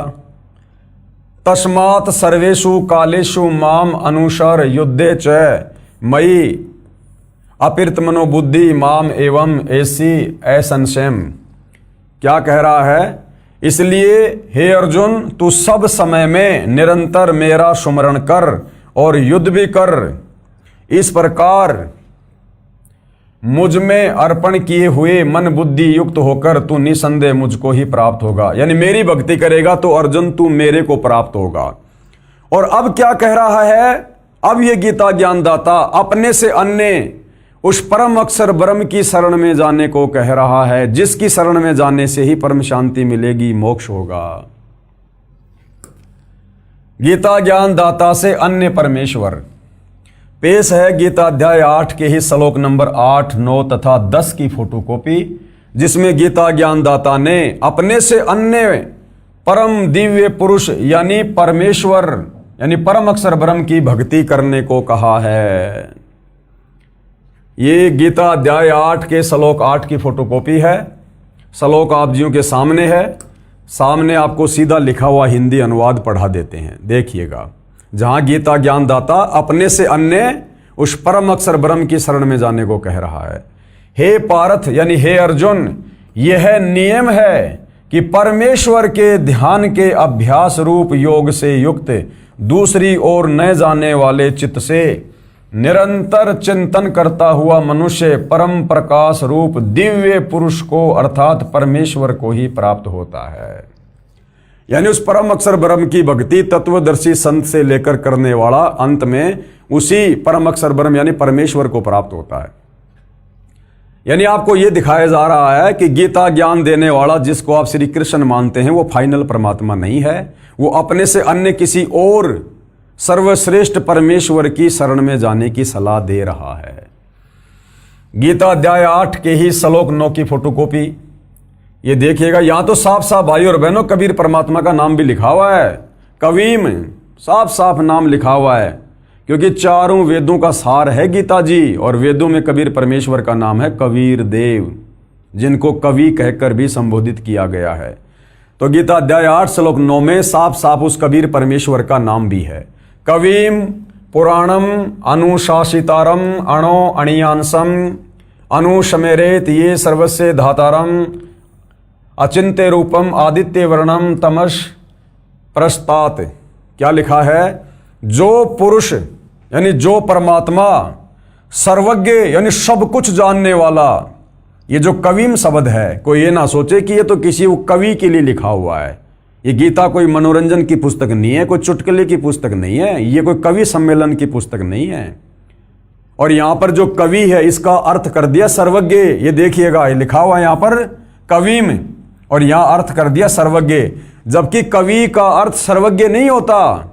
कोई भी कवि सर्वज्ञ नहीं हो सकता। सर्वज्ञ यानी पूरी सृष्टि के विषय में जानने वाला। तो कवि का अर्थ यहां पर कबीर है, कबीर देव, क्योंकि कबीर परमात्मा ही वास्तव में कवि थे। वो श्लोकों के माध्यम से, चौपाइयों के माध्यम से, शब्दों के माध्यम से, बोल बोलकर, कविताओं के माध्यम से अपना ज्ञान प्रचार किया करते थे। जो पुरुष यानी परमात्मा सर्वज्ञ, यहां होना चाहिए था, जो पुरुष यानी परमात्मा कबीर देव, अनादि, सबके नियंता, सूक्ष्म से भी अति सूक्ष्म, सबके धारण पोषण करने वाले, अचिंत्य रूपम, सूर्य के समान सदृश्य यानी साकार दिखाई देने वाला, नित्य चेतन, प्रकाश रूप यानी उनके एक रोमकूप में करोड़ चंद्रमा, करोड़ सूरज मिला दो, इससे भी ज्यादा रोशनी है। और अविद्या यानी अज्ञान से अति परे, शुद्ध यानी निर्विकार, सच्चिदानंद घन ब्रह्म यानी परमात्मा परमेश्वर का सुमरण करता है। तो साफ साफ यहां पर कबीर परमेश्वर जी की ओर खुलकर गीता जी में संकेत किया गया है, लेकिन हमारे नादान धर्म गुरु तत्व ज्ञान के अभाव में समझ नहीं पाए और ना समाज को शास्त्र अनुकूल साधना दे पाए। उसके बाद देखिए गीता अध्याय 8 के श्लोक नंबर 10 की फोटोकॉपी। ये श्लोक आप जियों के सामने है। प्रियाण काले मनसा अचलेन भक्त्या युक्त योग बलेन च एवं भ्रुवो मध्य प्राणम आवेश्य सम्यक सतम परम पुरुष उपेति दिव्यम। क्या अनुवाद किया है? वह भक्ति युक्त पुरुष अंत काल में भी योग बल से यानी भक्ति की शक्ति से भ्रुकुटी के मध्य में प्राणों को अच्छी प्रकार स्थापित करके फिर निश्चल मन से सुमरण करता हुआ उस दिव्य रूप परम पुरुष परमात्मा को ही प्राप्त होता है। अर्थात ये तत्व ज्ञान तत्वदर्शी संत से लेने के बाद भगत अंत काल में निश्चल होकर, निश्चिंत होकर, और जो मंत्र गुरुदेव ने दिया होता है उसका सुमरण करता हुआ जिसकी वो भक्ति करता है परम पुरुष परमेश्वर कबीर की, उसी के लोक को प्राप्त होता है। तो अपने से अन्य उस परमपिता परमेश्वर के विषय में गीता ज्ञानदाता यहां पर जानकारी दे रहा है। अर्थात गीता ज्ञानदाता समर्थ परमात्मा नहीं है, सर्वश्रेष्ठ परमात्मा नहीं है, ये अपने से अन्य उस परम अक्षर ब्रह्म की, उस कबीर देव की बार बार जानकारी दे रहा है। अब गुरुदेव क्या कह रहे हैं? विशेष गीता ज्ञान देने वाले ने गीता अध्याय 8 श्लोक 13 में अपनी भक्ति का मंत्र यानी नाम बताया है। क्या नाम बताया है? ये गीता अध्याय 8 श्लोक नंबर 13 आप जियों के सामने है। ओम इति एक अक्षरम ब्रह्म व्यवहारण माम अनुस्मरण, यानी मुझ ब्रह्म की सुमरण करके भक्ति करने का केवल एक ओम मंत्र है, ओम। ये प्रयाति तजन देहम, जो इसका जाप करता करता शरीर छोड़ता है, स याति परमाम गतिम, वो मेरी यानी ब्रह्म की परम गति को प्राप्त होता है। ब्रह्म कहाँ रहता है? ब्रह्मलोक में। क्या लिखा है? अर्थात माम यानी मुझ ब्रह्म का सुमरण करने का यह एक अक्षर ओम है। क्या है? ओम। जो साधक यानी भगत शरीर त्याग कर जाता है यानी अंतिम श्वास तक इसका सुमरण करता है, तो वह भगत ओम नाम के जाप से मिलने वाली परमाम गतिम यानी परम गति यानी ब्रह्मलोक को प्राप्त होता है। ये ब्रह्म कहाँ रहता है? ब्रह्मलोक में। और जो ओम नाम का जाप करता है वो अंत में शरीर छोड़ने के बाद इस ब्रह्म के ब्रह्मलोक में यानी काल के ब्रह्मलोक में चला जाता है, और ब्रह्मलोक से फिर वापस आता है नीचे गधा कुत्ता सुअर बनने के लिए, नरक में जाने के लिए, लक 84 में जाने के लिए, क्योंकि गीता ज्ञानदाता की भक्ति से मुक्ति नहीं है। ओम नाम के जाप से साधक ब्रह्मलोक में जाता है, ये प्रमाण श्रीमद् देवी भागवत के 7वें स्कंद के 36वें अध्याय में है, जो कल के वीडियो में हमने देखा कि श्री देवी दुर्गा देवी पुराण में राजा हिमालय को ज्ञान देते समय बता रही है कि तू उस ओम नाम का जाप कर, और वो जो ब्रह्म है वो कहाँ रहता है? ब्रह्मलोक में। इस अध्याय की फोटोकॉपी इसी पुस्तक के पेज नंबर 45 पर लगी है, जो हम कल के वीडियो में देख चुके हैं। गीता अध्याय 8 के श्लोक 16 में कहा है, अब गीता ज्ञान दाता ये ब्रह्म गीता अध्याय 8 श्लोक 16 में क्या कह रहा है? मैं कहाँ रहता हूं कि ब्रह्मलोक में गए साधक का जन्म मरण का चक्कर सदा बना रहता है। ब्रह्मलोक में गए भगत भी पुनरावर्ती में है। पुनरावर्ती का मतलब है जहां जाने के बाद वापस लौट कर आना होता है। तो इस ब्रह्म की ओम नाम की भक्ति करने वाले भगत अंत में कहां जाएंगे? इसके ब्रह्मलोक में। और गीता अध्याय 8 श्लोक 16 में क्या कह रहा है कि ब्रह्मलोक पर्यंत सर्वलोक पुनरावर्ती में है, यानी ब्रह्मलोक में गया हुआ साधक भी वापस अपना कर्म भोग के नीचे आएगा, गधा कुत्ता बनेगा, जन्म मरण में रहेगा, नरक में जाएगा। ये देखिएगा श्लोक आप जियों के सामने है, क्योंकि मामला जनता की अदालत में है और दोनों पक्ष के वकील बिल्कुल कमर कस के खड़े हैं। और वही कोर्ट में तो बातें होती हैं सबूतों के आधार पर, परमाणु के आधार पर। तो सतगुरु रामपाल जी ने तो सबके दांत खट्टे कर दिए श्री कृष्ण जी के वकीलों के, गीता जी में प्रमाण पे प्रमाण दिखाकर। तो ये देखिए पेश है गीता अध्याय 8 श्लोक 16 की फोटोकॉपी। ये श्लोक आप जियों के सामने है, देख सकते हैं। आब्रहाम भुवनाथ पुनरावर्ती अर्जुन माम उपेते तू कौनते पुनर्जन्म न विद्यते। देखिए क्या लिखा है, हे अर्जुन ब्रह्मलोक पर्यंत सब लोक पुनरावर्ती में है, यानी ब्रह्मलोक में गया हुआ साधक भी वापस जन्म और मरण में है। पुनरावर्ती का मतलब आवागमन। आगे इन्होंने गलत अनुवाद कर दिया तत्व ज्ञान के अभाव में, क्योंकि ये श्री कृष्ण जी से ऊपर किसी को परमात्मा नहीं मानते थे, हमारे हिंदू धर्म गुरु।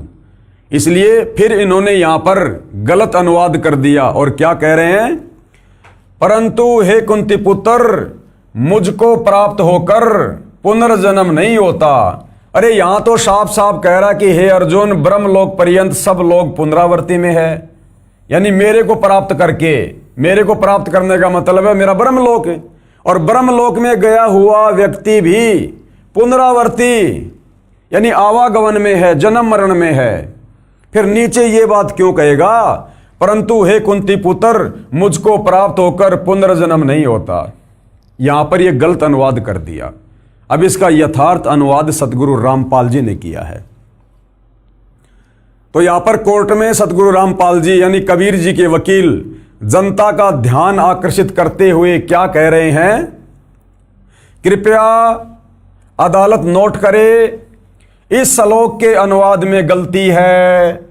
इस श्लोक के अनुवाद में गलती है यहां से कि परंतु हे कुंती पुत्र मुझको प्राप्त होकर पुनर्जन्म नहीं होता।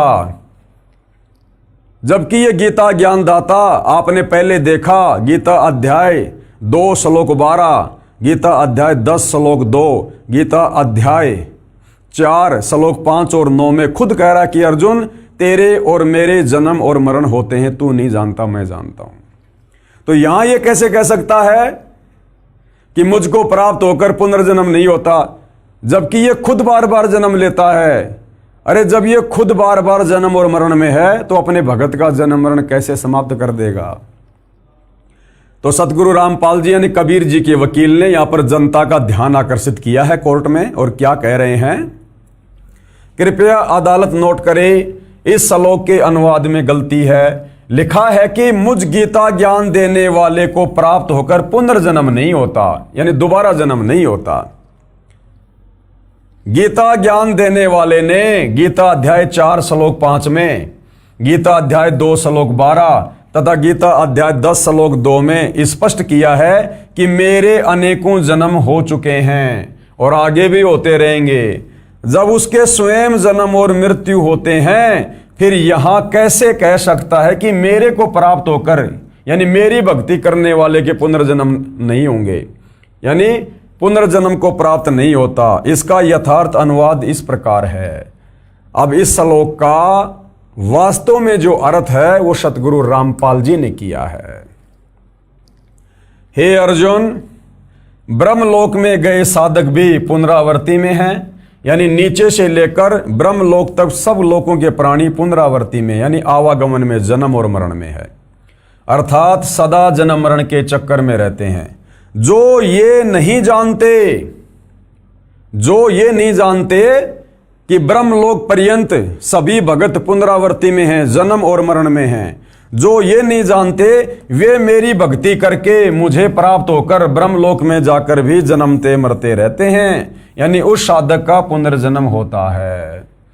गीता ज्ञानदाता कहता है कि जो मेरे विषय में पूरी तरह से तत्व ज्ञान से नहीं जानते हैं कि मैं भी जन्मता और मरता हूं और मेरे ब्रह्मलोक में गया हुआ भगत भी पुनरावृत्ति में है, जन्म मरण में है, जो ये नहीं जानते हैं वो मेरी भक्ति करते हैं और वो मेरी भक्ति करके बार बार जन्म और मरण में रहते हैं। गीता ज्ञान देने वाले ने अपने से अन्य परम अक्षर ब्रह्म यानी परमेश्वर की भक्ति करने का मंत्र गीता अध्याय 17 श्लोक 23 में बताया है। यानी गीता ज्ञान देने वाले ने खुद की भक्ति का मंत्र तो अध्याय 8 श्लोक नंबर 13 में बता दिया, ओम, और अपने से अन्य वो जिस परम अक्षर ब्रह्म की बात कर रहा है बार बार, उसकी भक्ति का मंत्र बताया है अध्याय 17 श्लोक 23 में। अगर गीता ज्ञान दाता से अन्य कोई भगवान है ही नहीं तो फिर अध्याय 17 श्लोक 23 में उसका मंत्र क्यों लिख रहा है? फिर ये किसका मंत्र है भाई? तो भाई और बहनों कहते हैं, चोर चुरावे तूमड़ी गाडे पानी माँ, वो गाडे व ऊपर आवे सच्चाई छानी ना। तो सच्चाई तो भाई समय आने पर परमेश्वर के विधान अनुसार सामने आती है। तो गीता ज्ञान देने वाले ने अपने से अन्य परम अक्षर ब्रह्म यानी परमेश्वर की भक्ति करने का मंत्र गीता अध्याय 17 श्लोक 23 में बताया है, जो सांकेतिक है। क्या है? ओम तत् सत।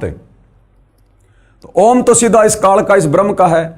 तत् और सत ये सांकेतिक है, कोड वर्ड में है, तत्वदर्शी संत बताएगा। कहा है कि सच्चिदानंद घन ब्रह्म यानी पूर्ण ब्रह्म परमेश्वर परम अक्षर ब्रह्म की भक्ति का ओम तत् सत यह 3 नाम का सुमरण बताया है, जिसकी सुमरण की विधि भी 3 प्रकार से है। ये तीनों नाम सांकेतिक हैं। ये ओम, ये तो सीधा सीधा इस काल ब्रह्म का है। ये भी सांकेतिक है, जो इस प्रकार से घुमा के लिखा हुआ है। इसका स्पष्ट नाम ओम इस प्रकार से है। गीता में तो ये लिखा है यानी सांकेतिक है, वास्तव में ये है ओम। इसी प्रकार ये जो तत् है तथा सत भी सांकेतिक है। इनके स्पष्ट नाम अन्य हैं, जो केवल सतगुरु रामपाल जी के पास हैं और किसी के पास नहीं है संसार में, जो दास के पास यानी सतगुरु रामपाल जी के पास हैं। वर्तमान में दास यानी सतगुरु रामपाल जी के अतिरिक्त विश्व में किसी गुरु, ऋषि, संत, देवता आदि को इन यथार्थ मंत्रों का ज्ञान नहीं है। खुद गीता ज्ञान दाता को नहीं है। मेरे कुछ भक्तों को दास ने तीनों नाम स्पष्ट कर रखे हैं, वे उनका जाप करते हैं। यानी सतगुरु रामपाल जी ने अपने कुछ भक्तों को ये गीता अध्याय 17 श्लोक 23 वाला जो मंत्र है वो खोल के बताया हुआ है, तो उनके भगत इसका जाप जो है वो करते हैं। अब ये है पेश है गीता अध्याय 17 श्लोक 23 की फोटोकॉपी, जो यहां पर लिखा हुआ है उस परम अक्षर ब्रह्म का मंत्र ओम तत् सत। ये है वो 3 मंत्र ओम तत् सत। इति निर्देश ब्रह्मणे त्रिविध समर्तय ब्राह्मणा तेन वेदा च यज्ञा च विहिता पुरा। क्या अनुवाद किया है आपकी आंखों के सामने है।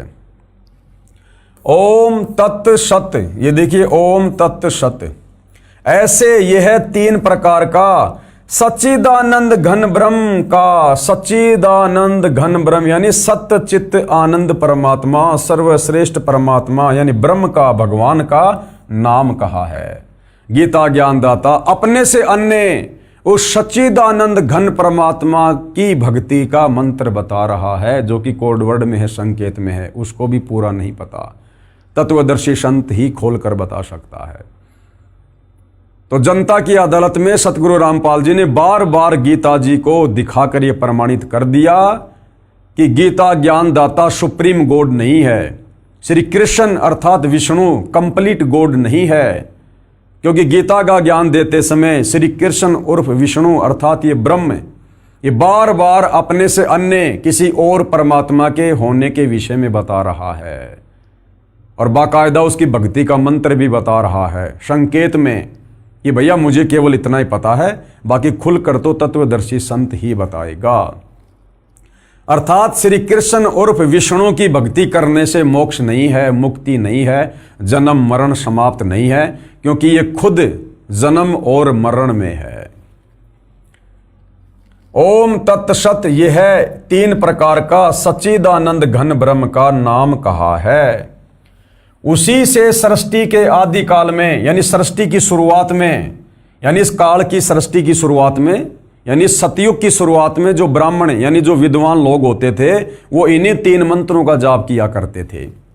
उसी से सृष्टि के आदि काल में ब्राह्मण और वेद तथा यज्ञादि रचे गए।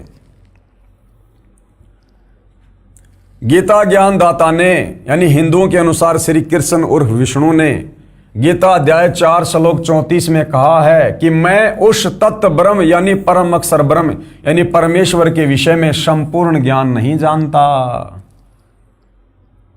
अपने आधे अधूरे ज्ञान को गीता ज्ञानदाता ने क्लियर कर दिया कि अर्जुन मैं उस परम अक्षर ब्रह्म के विषय में कंप्लीट जानकारी नहीं रखता, मेरी नॉलेज वहां तक नहीं है। भाई कौन बताएगा? तत्वदर्शी संत बताएगा, उससे जाकर पूछ। अगर आप वास्तव में परमात्मा चाहते हैं और हिंदू समाज से हैं और अपने सदग्रंथों को गीता जी को सही मानते हैं तो भाई और बहनों फिर आपने इस सच्चाई को स्वीकार करना पड़ेगा, अन्यथा आपसे कर्महीन कर्म ठोक प्राणी धरती पर कोई और नहीं है फिर, जो आंखों देखकर भी सच्चाई को स्वीकार नहीं करेगा। गीता जी का ज्ञान देने वाला भगवान हिंदुओं के अनुसार श्री कृष्ण और विष्णु हाथ खड़े कर रहा है कि भैया मुझे भी इस कंप्लीट सृष्टि रचना का नहीं पता, ये दुनिया किसने बनाई किसने रची। हाँ, अगर तेरे को उसके बारे में जानकारी चाहिए और यदि तू उसको प्राप्त करना चाहता है तो किसी तत्वदर्शी संत की खोज कर उसकी शरण में जा। क्या कह रहा है? गीता ज्ञानदाता ने गीता अध्याय 4 श्लोक 34 में कहा है कि मैं उस तत्व ब्रह्म यानी परम अक्षर ब्रह्म यानी परमेश्वर कौन? कबीर देव के विषय में संपूर्ण ज्ञान नहीं जानता, यानी मैं उस परमात्मा के बारे में नहीं जानता। तो कौन जानता है? किसी तत्वदर्शी संतों के पास जाकर उस ज्ञान को समझ। अगर गीता ज्ञानदाता श्री कृष्ण उर्फ विष्णु के पास यह ज्ञान होता तो एक श्लोक और लिख देता कि अर्जुन ये है वो ज्ञान, ये है वो भगवान, ये है उसकी प्राप्ति, एक श्लोक और लिख देता। लेकिन यहां पर साफ साफ गीता का ज्ञान देने वाला आप हिंदू भाई बहनों के अनुसार श्री कृष्ण उर्फ विष्णु साफ साफ हाथ खड़े कर रहा है कि अर्जुन उस परमेश्वर के विषय में मुझे भी पूरी जानकारी नहीं है, अगर उसके विषय में जानकारी चाहिए तो किसी तत्वदर्शी संत की शरण में जा। तो भाई और बहनों, आज पूरे विश्व के मानव समाज का परम सौभाग्य आज वह तत्वदर्शी संत धरती पर सतगुरु रामपाल जी है। तभी तो जनता की अदालत में और गीता जी को दिखाकर सब कुछ क्लियर कर रहे हैं। गीता ज्ञानदाता ने गीता अध्याय 4 श्लोक 34 में कहा है कि मैं उस तत्व ब्रह्म यानी परम अक्षर ब्रह्म यानी परमेश्वर के विषय में संपूर्ण ज्ञान नहीं जानता। किसी तत्वदर्शी संतों के पास जाकर उस ज्ञान को समझ, उनको दंडवत प्रणाम कर, उनकी सेवा कर, नम्रता पूर्वक प्रसन्न कर, तब वे तत्व ज्ञानी महात्मा तुझे तत्व ज्ञान का उपदेश देंगे। तब वो तत्वदर्शी संत तुझे उस तत्व ज्ञान का, उस परमात्मा के विषय में जानकारी देगा, उस परमात्मा की भक्ति देगा, जन्म और मरण को काटने वाली भक्ति देगा। तो आज सौभाग्य भाई और बहनों पृथ्वीवासियों का कि वह तत्वदर्शी संत धरती पर साक्षात प्रकट है। पेश है गीता अध्याय 4 श्लोक 34 की फोटोकॉपी, जो यहां लिखा हुआ है वो यहाँ पर आपको देखने को मिलेगा, क्योंकि मामला जनता की कोर्ट में है और जनता तो भैया बगैर प्रमाण देखे, क्योंकि कोर्ट में तो सबूतों के आधार पर बात होती है। तो यहाँ पर कबीर जी के वकील सतगुरु रामपाल जी ने जनता की अदालत में जनता के सामने हिंदू धर्म के शास्त्रों को दिखाकर श्री कृष्ण जी के तमाम वकील यानी धर्म गुरुओं के दांत खट्टे कर दिए। देखिए क्या लिखा है, तत्व विधि प्राणिपातेन परिप्रश्नेन सेवैया उपदेक्षन्तेन ये ज्ञानम ज्ञानिन तत्वदर्शिन। और हिंदी में सामने बिल्कुल क्लियर अनुवाद कर रखा। ये अनुवाद सतगुरु रामपाल जी ने नहीं किया, ये अनुवाद सैकड़ों वर्ष पहले हिंदू धर्म के उन विद्वानों ने किया है जिनको हिंदू समाज विद्वान मानता था। क्या कह रहे हैं गीता ज्ञानदाता, उस ज्ञान को, कौन से ज्ञान को, परमात्मा के विषय में, उस ज्ञान को तू तत्वदर्शी ज्ञानियों के पास जाकर समझ। अगर गीता ज्ञान देने वाले श्री कृष्ण के पास वो ज्ञान होता तो खुद ही ना बता देता, किसी और के पास जाकर समझने के लिए क्यों कह रहा है, क्योंकि उसे भी नहीं पता। उस ज्ञान को तू तत्वदर्शी ज्ञानियों के पास जाकर समझ। ध्यान से देख लो भाई और बहनों, बड़ा करके दिखाता हूं, कहीं आपको लगे भाई ऐसे दिखा रहे होंगे। ये देखिए, उस ज्ञान को तू तत्वदर्शी ज्ञानियों के पास जाकर समझ, उनको भली भांति दंडवत प्रणाम करने से और उनकी सेवा करने से और कपट छोड़कर सरलता पूर्वक प्रश्न करने से वे परमात्म तत्व को भली भांति जानने वाले यानी पूर्ण परमात्मा के विषय में जानने वाले ज्ञानी महात्मा यानी तत्वदर्शी संत तुझे उस तत्व ज्ञान का उपदेश करेंगे। यानी वो तत्वदर्शी संत तुझे बताएगा कि वास्तव में परमात्मा कौन है, कैसा है, कहाँ रहता है और कैसे मिलता है। तो भाई और बहनों, ये गीता अध्याय 4 श्लोक 34 बिल्कुल क्लियर कर रहा है कि कंप्लीट गॉड के विषय में, कबीर देव के विषय में गीता ज्ञान देता आप लोगों के अनुसार श्री कृष्ण, हमारे अनुसार ब्रह्म, इसको भी कंप्लीट सृष्टि का ज्ञान नहीं है और किसी तत्वदर्शी संत की शरण में जाने का ऑप्शन अर्जुन को दे दिया।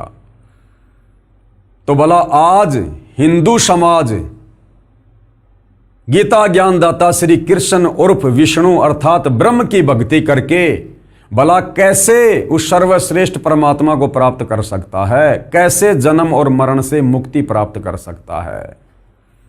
तो तत्वदर्शी संत की शरण में जाना पड़ेगा, क्योंकि ये गीता जी निर्देशित कर रही है। यदि आप गीता जी को हिंदुओं का सर्वश्रेष्ठ ग्रंथ मानते हैं तो, अन्यथा यही लक 84 योनि में गधे कुत्ते सूअर बनकर अपना कर्म भोगना पड़ेगा। काल की भक्ति कर करके, ब्रह्मा विष्णु महेश की पूजा कर करके लक 84 योनियों में तरह तरह के शरीर धारण करके कष्ट भोगना पड़ेगा, नरक में भी जाना पड़ेगा और तपतशिला पर भी काल भून भून के खाएगा। आगे देखिएगा, तत्वदर्शी संत की पहचान भी बताई है।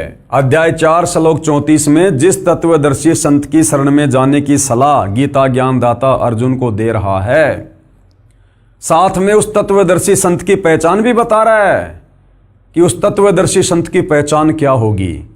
तो जो पहचान गीता अध्याय 15 श्लोक 1 से 4 में बताई जा रही है, उस प्रकार से आज तक ये ज्ञान इस धरती पर सतयुग से लेकर वर्तमान समय तक सतगुरु रामपाल जी के अलावा किसी भी धर्म के धर्म गुरु ने नहीं दिया। यानी जिस संसार रूपी उल्टे लटके हुए पेड़ की व्याख्या सतगुरु रामपाल जी ने की है, आज तक किसी भी धर्म गुरु ने करके नहीं बताई। इसे स्वयं सिद्ध होता है कि गीता अध्याय 15 श्लोक 1 से 4 के अनुसार वो तत्वदर्शी संत वर्तमान में सतगुरु रामपाल जी हैं। तो तत्वदर्शी संत की पहचान, तत्वदर्शी संत की क्या पहचान बताई गई है गीता जी में? गीता अध्याय 15 के श्लोक 1 से 4 में स्पष्ट किया है कि ये संसार रूपी पीपल का वृक्ष मानो, उसकी जड़ ऊपर को पूर्ण ब्रह्म यानी परम अक्षर ब्रह्म है, नीचे को तीनों गुण रूप शाखाएं हैं, जो संत इस संसार रूपी वृक्ष के सभी अंगों की जानकारी रखता है, यानी सभी भगवानों की अलग अलग जानकारी दे दे कि ब्रह्मा विष्णु महेश कौन है, ये ब्रह्म कौन है, अक्षर पुरुष क्या है और परम अक्षर ब्रह्म क्या है, वह वेद के तात्पर्य को जानने वाला है, यानी वह तत्वदर्शी संत है। ये देखिएगा गीता अध्याय 15 श्लोक 1, क्योंकि जनता की अदालत में मामला है, प्रमाण तो देने पड़ेंगे। तो पेश है गीता अध्याय 15 श्लोक 1 की फोटोकॉपी। ऊर्ध्वर मूलम अधः शाखम अश्वत्थम प्राहु अव्यम छंदासी यस्य प्रणानी ये तम वेद च वेदवित। अब हमारे नादान धर्म गुरुओं ने इस अध्याय के इस श्लोक में अनुवाद करते समय अड़ंगा कर दिया, उसको भी सतगुरु रामपाल जी ने फिर शुद्ध करके समझाया है। तो गीता अध्याय 15 श्लोक नंबर 1, जिसमें तत्वदर्शी संत की पहचान के विषय में बताया गया है, उसके पश्चात श्री भगवान फिर बोले, हे अर्जुन, आदि पुरुष परमेश्वर मूल रूप वाले और ब्रह्म रूप मुख्य शाखा वाले, जिस संसार रूप पीपल के वृक्ष को अविनाशी कहते हैं, तथा वेद जिसके पत्ते कहे गए हैं, ये इन्होंने गलत अनुवाद कर दिया कि वेद जिसके पत्ते कहे गए हैं, ये यहां पर गलत अनुवाद है। ये सतगुरु रामपाल जी समझाएंगे कि वास्तव में संसार रूपी वृक्ष के जो पत्ते हैं वो कौन हैं, क्या है। जबकि हमारे गीता अनुवादकों ने तत्व ज्ञान के अभाव में क्या लिख दिया, तथा वेद जिसके पत्ते कहे गए हैं, उस संसार रूप वृक्ष को जो पुरुष मूल सहित तत्व से जानता है, वह वेद के तात्पर्य को जानने वाला है, अर्थात वो तत्वदर्शी संत है। अब देखिएगा गीता अध्याय 15 श्लोक 4 में कहा है कि तत्व ज्ञान की प्राप्ति के पश्चात, अर्थात उस तत्वदर्शी संत से नाम उपदेश लेकर तत्व ज्ञान प्राप्ति के बाद परमेश्वर के उस परम पद की खोज करनी चाहिए, यानी सतलोक जाने के लिए फिर भक्ति करके जी जान लगा देनी चाहिए। जहां जाने के पश्चात, कहां, सतलोक जाने के पश्चात साधक यानी भगत कभी लौटकर संसार में नहीं आता। कौन से संसार में? काल के 21 ब्रह्मांड में। यह भी स्पष्ट है कि उसी की भक्ति करनी चाहिए। आगे देखिए, पेश है गीता अध्याय 15 श्लोक 4 की फोटोकॉपी। तत् पदम तत् परिमार्गी त्वं यस्मिन् गता न निर्वंतति भूये तम एवं च आद्यम पुरुषम परपदे। और क्या लिखा हुआ यहां पर गीता अध्याय 15 श्लोक 4 कि तत्वदर्शी संत की प्राप्ति के बाद उससे तत्व ज्ञान लेकर, नाम उपदेश लेकर, फिर उस परम अक्षर ब्रह्म कबीर देव की भक्ति करनी चाहिए।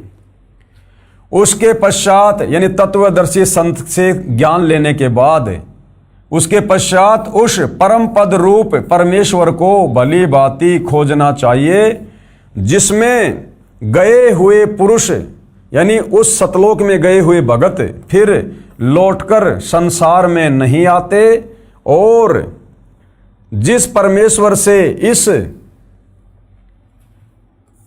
इस पुरातन संसार वृक्ष की प्रवृत्ति विस्तार को प्राप्त हुई है, यानी जिस परमेश्वर ने सारी सृष्टि को रचा है, उसी आदि पुरुष नारायण के मैं शरण हूं। गीता ज्ञानदाता भी कह रहा है कि अर्जुन, उसी परम पुरुष, उसी पुरुष आदि नारायण, उसी आदि पुरुष नारायण यानी उसी परम अक्षर ब्रह्म, उसी कबीर देव की मैं भी शरण में हूं, यानी मेरा भी इष्ट देव वही है। अब बताओ भाई और बहनों, क्या कमी रह गई?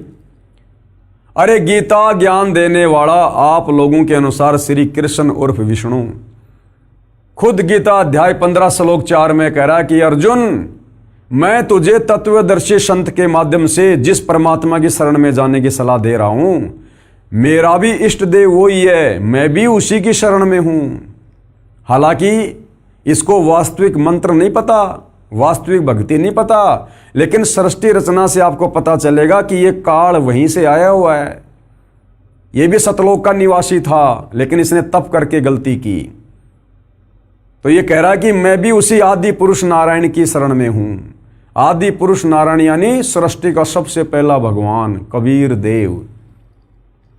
तो वही तुम्हारा गीता ज्ञानदाता श्री कृष्ण उर्फ विष्णु अर्थात ब्रह्म, जब ये खुद उस आदि पुरुष नारायण कबीर देव परम अक्षर ब्रह्म की शरण में है, ये भी उसी को अपना इष्ट मानता है, जैसा इसको पता है उसकी भक्ति करता है, तो भला भाई और बहनों, फिर आप और हमारी मुक्ति इस गीता ज्ञान देने वाले भगवान की शरण में आने से, अर्थात श्री कृष्ण उर्फ रामचंद्र उर्फ ब्रह्मा विष्णु महेश की भक्ति करने से फिर आप और हमारी मुक्ति कैसे होगी? आप और हमारा जन्म मरण का रोग कैसे कटेगा, जब गीता ज्ञानदाता खुद जन्म और मरण में है?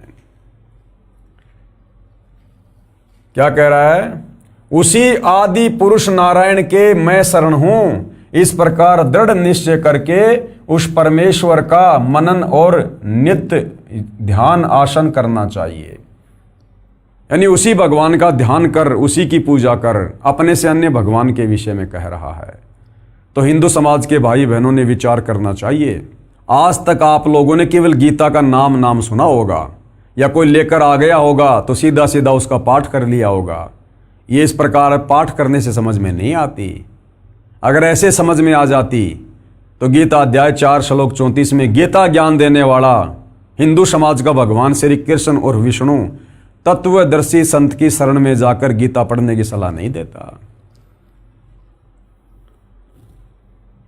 आगे देखिए, गीता अध्याय 15 के ही श्लोक 16 और 17 में 3 पुरुष यानी प्रभु बताए हैं, भगवान बताए हैं। क्षर पुरुष गीता ज्ञान देने वाला है, जो केवल 21 ब्रह्मांड का प्रभु है, यानी ब्रह्मा विष्णु महेश का पिता है ये, जो गीता ज्ञान दे रहा है। दूसरा है अक्षर पुरुष, जो 7 संग ब्रह्मांडों का स्वामी है, प्रभु है, भगवान है। तथा तीसरा है परम अक्षर ब्रह्म, यानी परमेश्वर सबका मालिक है, जो उपरोक्त क्षर पुरुष तथा अक्षर पुरुष से अन्य है। वह वास्तव में अविनाशी है, वही पुरुषोत्तम है, वही परमात्मा कहा जाता है। यानी पवित्र गीता जी में भक्ति और भगवान को समझने के लिए बिल्कुल निर्णायक ज्ञान दिया हुआ है, लेकिन हमारे नादान धर्म गुरु तत्व ज्ञान के अभाव में इस ज्ञान को समझ नहीं पाए और इसका अड़ंगा करके भगत समाज में पेश कर दिया और हमें भक्ति और भगवान से सदियों से दूर रखा। पेश है गीता अध्याय 15 श्लोक 16-17 की फोटोकॉपी, देखिएगा। गीता अध्याय 15 श्लोक 16 में 2 भगवान बताए गए हैं, 2 भगवान, ध्यान से देखिए। गीता अध्याय 15 श्लोक 16 की फोटोकॉपी। 2 यानी 2 इमो पुरुषो यानी भगवान है, लोके इस लोक में 2 भगवान हैं। 2 इमो पुरुषो लोके, कौन से? एक है क्षर यानी क्षर पुरुष, च यानी और, दूसरा अक्षर यानी अक्षर पुरुष। क्षर पुरुष और अक्षर पुरुष। एवं च क्षर सर्वाणी भूतानी कूटस्थ अक्षर उच्चते, और इन दोनों के लोकों में रहने वाले जितने भी प्राणी हैं वो भी जन्म मरण में हैं, वो भी अविनाशी नहीं हैं। ये देखिएगा गीता अध्याय 15 श्लोक 16 की फोटोकॉपी, जिसमें 2 भगवान बताए गए हैं। इस संसार में नाशवान और अविनाशी भी ये 2 प्रकार के पुरुष हैं, यानी भगवान हैं। अब नाशवान तो खुद है, ये काल है, गीता ज्ञानदाता ब्रह्म है, क्षर पुरुष, और अविनाशी कह रहा है ये अक्षर पुरुष को, क्योंकि अक्षर पुरुष की उम्र इस क्षर पुरुष से, काल से काफी लंबी है, परंतु मृत्यु उसकी भी होती है। गुरुदेव ने बताया जिस प्रकार एक चीनी मिट्टी का कोई बर्तन होता है, वो अगर हाथ से छूट गया तो वो तुरंत टूट जाएगा, और दूसरा कोई एक लोहे का बर्तन है, कोई स्टील का बर्तन है, वो हाथ से छूट जाएगा तो नहीं टूटेगा, लेकिन लोहे को भी जंग लगेगी, समय चाहे ज़्यादा लगता है।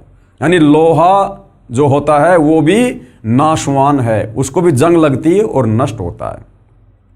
इसलिए अक्षर पुरुष को उसकी ज़्यादा लंबी उम्र होने के चलते यहाँ पर अविनाशी यानी अक्षर कहा है, जबकि दोनों ही अविनाशी हैं। इस संसार में नाशवान और अविनाशी भी ये 2 प्रकार के पुरुष यानी भगवान हैं।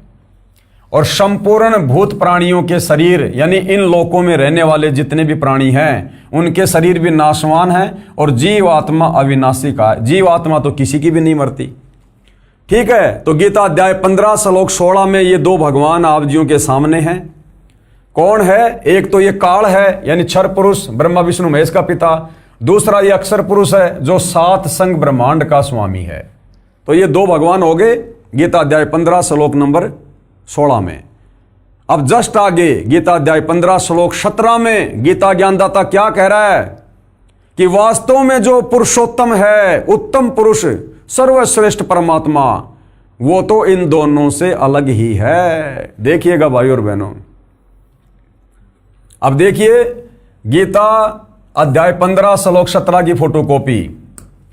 उत्तम पुरुष तु अन्य और परमात्मा इति उदाहरते। उत्तम पुरुष तु अन्य यानी सर्वश्रेष्ठ परमात्मा तो उन दोनों से अन्य ही है।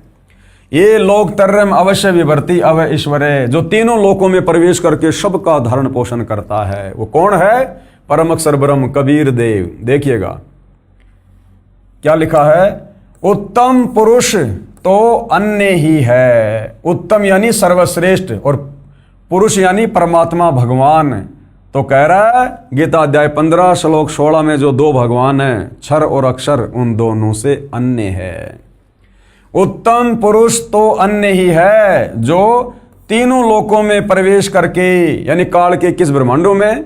अक्षर पुरुष के सात्संग ब्रह्मांडों में, और ऊपर के सतलोक आदि लोकों में प्रवेश करके सबका धारण पोषण करता है, सारी सृष्टि को चला रहा है। उत्तम पुरुष तो अन्य ही है जो तीनों लोकों में प्रवेश करके सबका धारण पोषण करता है, एवं अविनाशी परमेश्वर और परमात्मा इस प्रकार कहा गया है।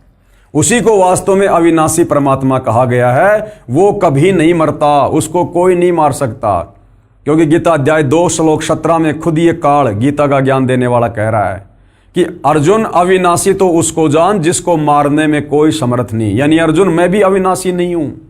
खुद के विषय में तो गीता अध्याय 2 श्लोक 12, अध्याय 10 श्लोक 2, अध्याय 4 श्लोक 5 और 9 में कह दिया कि मेरे और तेरे बहुत जन्म हो चुके हैं, आगे भी होंगे, तू नहीं जानता मैं जानता हूं। फिर गीता अध्याय 2 श्लोक 17 में अपने से अन्य भगवान के विषय में कह रहा कि अर्जुन अविनाशी तो उसको जान जिसको मारने में कोई भी सक्षम नहीं, अर्थात कबीर परमात्मा। गीता अध्याय 15 श्लोक 16-17 का श्लोक 1 से 4 से संबंध है।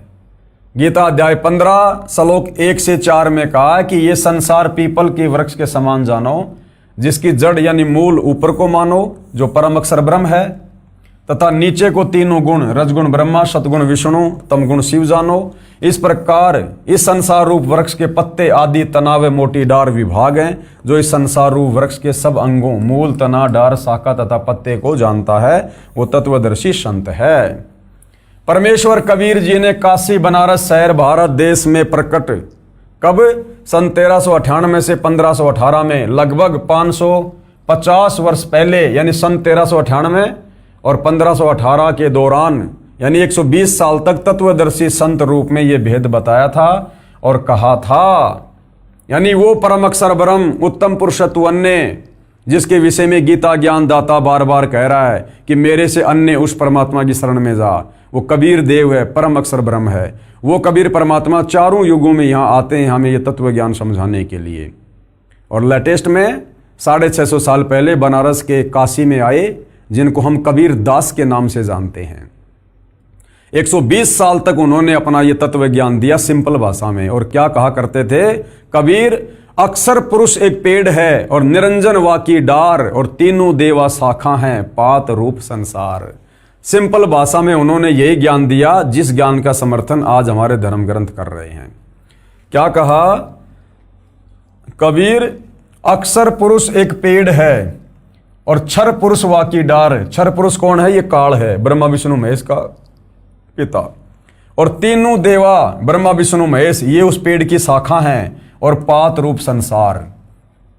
जहां पहले अनुवाद किया था गीता अध्याय 15 श्लोक 1 का हमारे विद्वान अनुवादकों ने, हिंदू धर्म गुरुओं ने, जिन्होंने कहा था कि वेद उस पेड़ के पत्ते हैं। वेद नहीं, आप और हम जितने भी प्राणी हैं ये हैं वो पत्ते, पात रूप संसार। अर्थात इस संसार रूप वृक्ष का जो तना है वो तो अक्षर पुरुष जानो, जिसके साथ संग ब्रह्मांड है। डार मानो क्षर पुरुष, यानी ये काल जिसके 21 ब्रह्मांड हैं। और तीनों देवता रजगुण ब्रह्मा, सतगुण विष्णु तथा तमगुण शिव कौन है? ये शाखा मानो। और छोटी टहनियों तथा इन पत्तों को देवता समेत अन्य जीव जंतु जानो। मूल रूप परमेश्वर कबीर जी हैं। भक्ति रूपी पेड़, संसार रूपी पेड़ की जो जड़ है, जो जमीन के अंदर है, जो दिखाई नहीं दे रही, वो कौन है? वो परम अक्षर ब्रह्म है, कबीर परमात्मा है। मूल रूप यानी जड़ रूप कौन है? परमेश्वर कबीर जी हैं, जो आगे परमाणु से सिद्ध हो जाएगा। गीता अध्याय 15 श्लोक 16 में कहा है कि क्षर पुरुष यानी ये काल तथा अक्षर पुरुष दोनों तथा इनके लोकों के सब प्राणी नाशवान हैं, आत्मा सबकी अमर है। फिर गीता अध्याय 15 श्लोक 17 में उस उत्तम परमेश्वर के विषय में क्या कहा कि उत्तम पुरुष यानी पुरुषोत्तम तो उपरोक्त क्षर पुरुष यानी काल तथा अक्षर पुरुष से अन्य ही है, जो परमात्मा कहा जाता है, जो तीनों लोकों में यानी क्षर पुरुष इस काल के लोक में और अक्षर पुरुष के लोक तथा अन्य परम अक्षर ब्रह्म के लोक यानी ऊपर के सतलोक, अलख लोक, अगम लोक, इन लोकों में प्रवेश करके सबका धारण पोषण करता है। जिस प्रकार पेड़ की जड़ से पेड़ के उस तने को, डारी को, शाखाओं को, टहनियों को सबको खुराक मिलती है, उसी प्रकार वो परम अक्षर ब्रह्म जो सतलोक में रहता है वो सारी सृष्टि का धारण पोषण करता है। वास्तव में अविनाशी परमेश्वर यानी परम अक्षर ब्रह्म है, क्योंकि वृक्ष का पोषण मूल यानी जड़ से होता है। उपरोक्त परमाणु से स्पष्ट हुआ कि श्री विष्णु उर्फ श्री कृष्ण से अन्य परमेश्वर है, यानी गीता ज्ञान दाता से अन्य सर्वश्रेष्ठ परमात्मा है, परम अक्षर ब्रह्म, जो वास्तव में अविनाशी है, यानी उसको मारने में कोई सक्षम नहीं है और सबका धारण पोषण करता है, सबका उत्पत्ति करता है। सतलोक में सबकी उत्पत्ति उसी कबीर परमात्मा से हुई। वही उत्तम पुरुष यानी पुरुषोत्तम यानी सभी भगवानों में सर्वश्रेष्ठ है, अविनाशी परमेश्वर है, परम शांतिदायक है, क्योंकि सतलोक में फिर कभी जन्म मरण नहीं होता, लड़ाई झगड़ा नहीं होता। वहां पर जन्म मरण से छूटने के लिए गीता ज्ञान देने वाले ने अर्जुन के माध्यम से भगत समाज को उसी अपने से अन्य कबीर परमेश्वर की शरण में जाने के लिए कहा है। तो भाइयों और बहनों, पूरी तरह से इस पवित्र पुस्तक कबीर बड़ा या कृष्ण से जनता की अदालत में, जनता के सामने कबीर परमेश्वर जी के वकील सतगुरु रामपाल जी ने हिंदू धर्म के धर्मशास्त्रों को दिखाकर, विशेषकर पवित्र गीता जी को दिखाकर ये क्लियर कर दिया है कि गीता ज्ञान दाता आप लोगों के अनुसार श्री कृष्ण उर्फ विष्णु के पास में कंप्लीट सृष्टि का ज्ञान नहीं है, कंप्लीट आध्यात्मिक ज्ञान नहीं है। श्री कृष्ण उर्फ विष्णु ये खुद जन्म और मरण में है। श्री कृष्ण उर्फ विष्णु इनके पास में मोक्ष मंत्र नहीं है। इनकी भक्ति करने से जीव आत्मा परम शांति को प्राप्त नहीं हो सकती।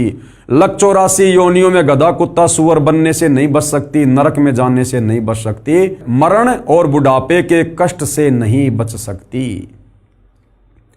और गीता ज्ञान दाता से अन्य जो सर्वश्रेष्ठ परमात्मा है वो परम अक्षर ब्रह्म है, कबीर देव है, जो तीनों लोकों में प्रवेश करके सबका धारण पोषण करता है। और उस परम अक्षर ब्रह्म की भक्ति चाहिए तो आपने गीता अध्याय 4 श्लोक 34 के अनुसार किसी तत्वदर्शी संत की खोज करनी होगी। वो तत्वदर्शी संत आपको बताएगा कि आपका जन्म मरण से छुटकारा कैसे होगा। और वो तत्वदर्शी संत वर्तमान में धरती पर सतगुरु रामपाल जी हैं। तो जनता की अदालत में कबीर जी के वकील सतगुरु रामपाल जी ने, जो स्वयं ही अपने वकील बनकर खड़े होते हैं, इन्होंने बिल्कुल श्री कृष्ण जी के वकीलों के दांत खट्टे कर दिए। और शिक्षित जनता धीरे धीरे सब कुछ समझ रही है, बुद्धि विवेक का इस्तेमाल कर रही है और अब अपनी आत्मा के कल्याण के लिए उमड़ उमड़ कर कबीर जी के वकील सतगुरु रामपाल जी की शरण में आकर अपनी आत्मा का कल्याण करवा रही है। तो भाइयों और बहनों, जनता की अदालत में कबीर जी के वकील सतगुरु रामपाल जी की तरफ से हिंदू धर्मशास्त्रों को दिखाकर इसी प्रकार से मुकदमा जारी रहेगा जब तक कबीर जी के वकील सतगुरु रामपाल जी हिंदू धर्मशास्त्रों से प्रमाणित नहीं कर देते हैं कि वास्तव में एक परमेश्वर कौन है, किसकी भक्ति करनी चाहिए, मुक्ति कैसे होगी। और हिंदू धर्म के जो ये भगवान हैं जिनको अज्ञानता में हिंदू भाई बहन सर्वश्रेष्ठ परमात्मा मानते हैं, श्री ब्रह्मा, श्री विष्णु, श्री महेश को, ये नाशवान हैं, इनका जन्म और मरण होता है, ये भी काल के जाल में हैं और इनकी भक्ति से मुक्ति नहीं है। तो मुकदमा लगातार इसी प्रकार जारी रहेगा। कल की डेट में हम फिर से जनता की अदालत में पेश होंगे। आगे की कार्रवाई कल शुरू होगी और आगे की कार्रवाई का टॉपिक है परम अक्षर ब्रह्म की भक्ति से पूर्ण मोक्ष होता है। परम अक्षर ब्रह्म कौन? कबीर परमात्मा, कबीर परमेश्वर, जो तीनों लोकों में प्रवेश करके सबका धरण पोषण करते हैं, जिसकी शरण में जाने के लिए गीता अध्याय 18 श्लोक 66 में गीता ज्ञान दाता अर्जुन को कह रहा है कि सर्व धर्मान परित्यज्य माम एकम शरणम व्रज अहम तवा सर्व पापेभ्यो मोक्षयामि मा शुच। तो उस परम अक्षर ब्रह्म यानी कबीर देव की भक्ति करने से ही आत्मा का पूर्ण मोक्ष होगा और दूसरा कोई विकल्प इस क्षर पुरुष के 21 ब्रह्मांड में और अक्षर पुरुष के 7 संग ब्रह्मांड में नहीं है। और उस परम अक्षर ब्रह्म की भक्ति बताने वाला वो परम अक्षर ब्रह्म स्वयं ही आज धरती पर सतगुरु रामपाल जी के रूप में प्रकट हैं। तो आगे की कार्रवाई के लिए हम कल फिर लाइव जुड़ेंगे। तब तक परम पूज्य गुरुदेव सतगुरु रामपाल जी आप और हम सबको आज्ञा दें, आशीर्वाद दें, सद्बुद्धि दें, हमारा मार्गदर्शन करें। बंदी छोड़ सतगुरु रामपाल जी परमेश्वर जी की जय हो।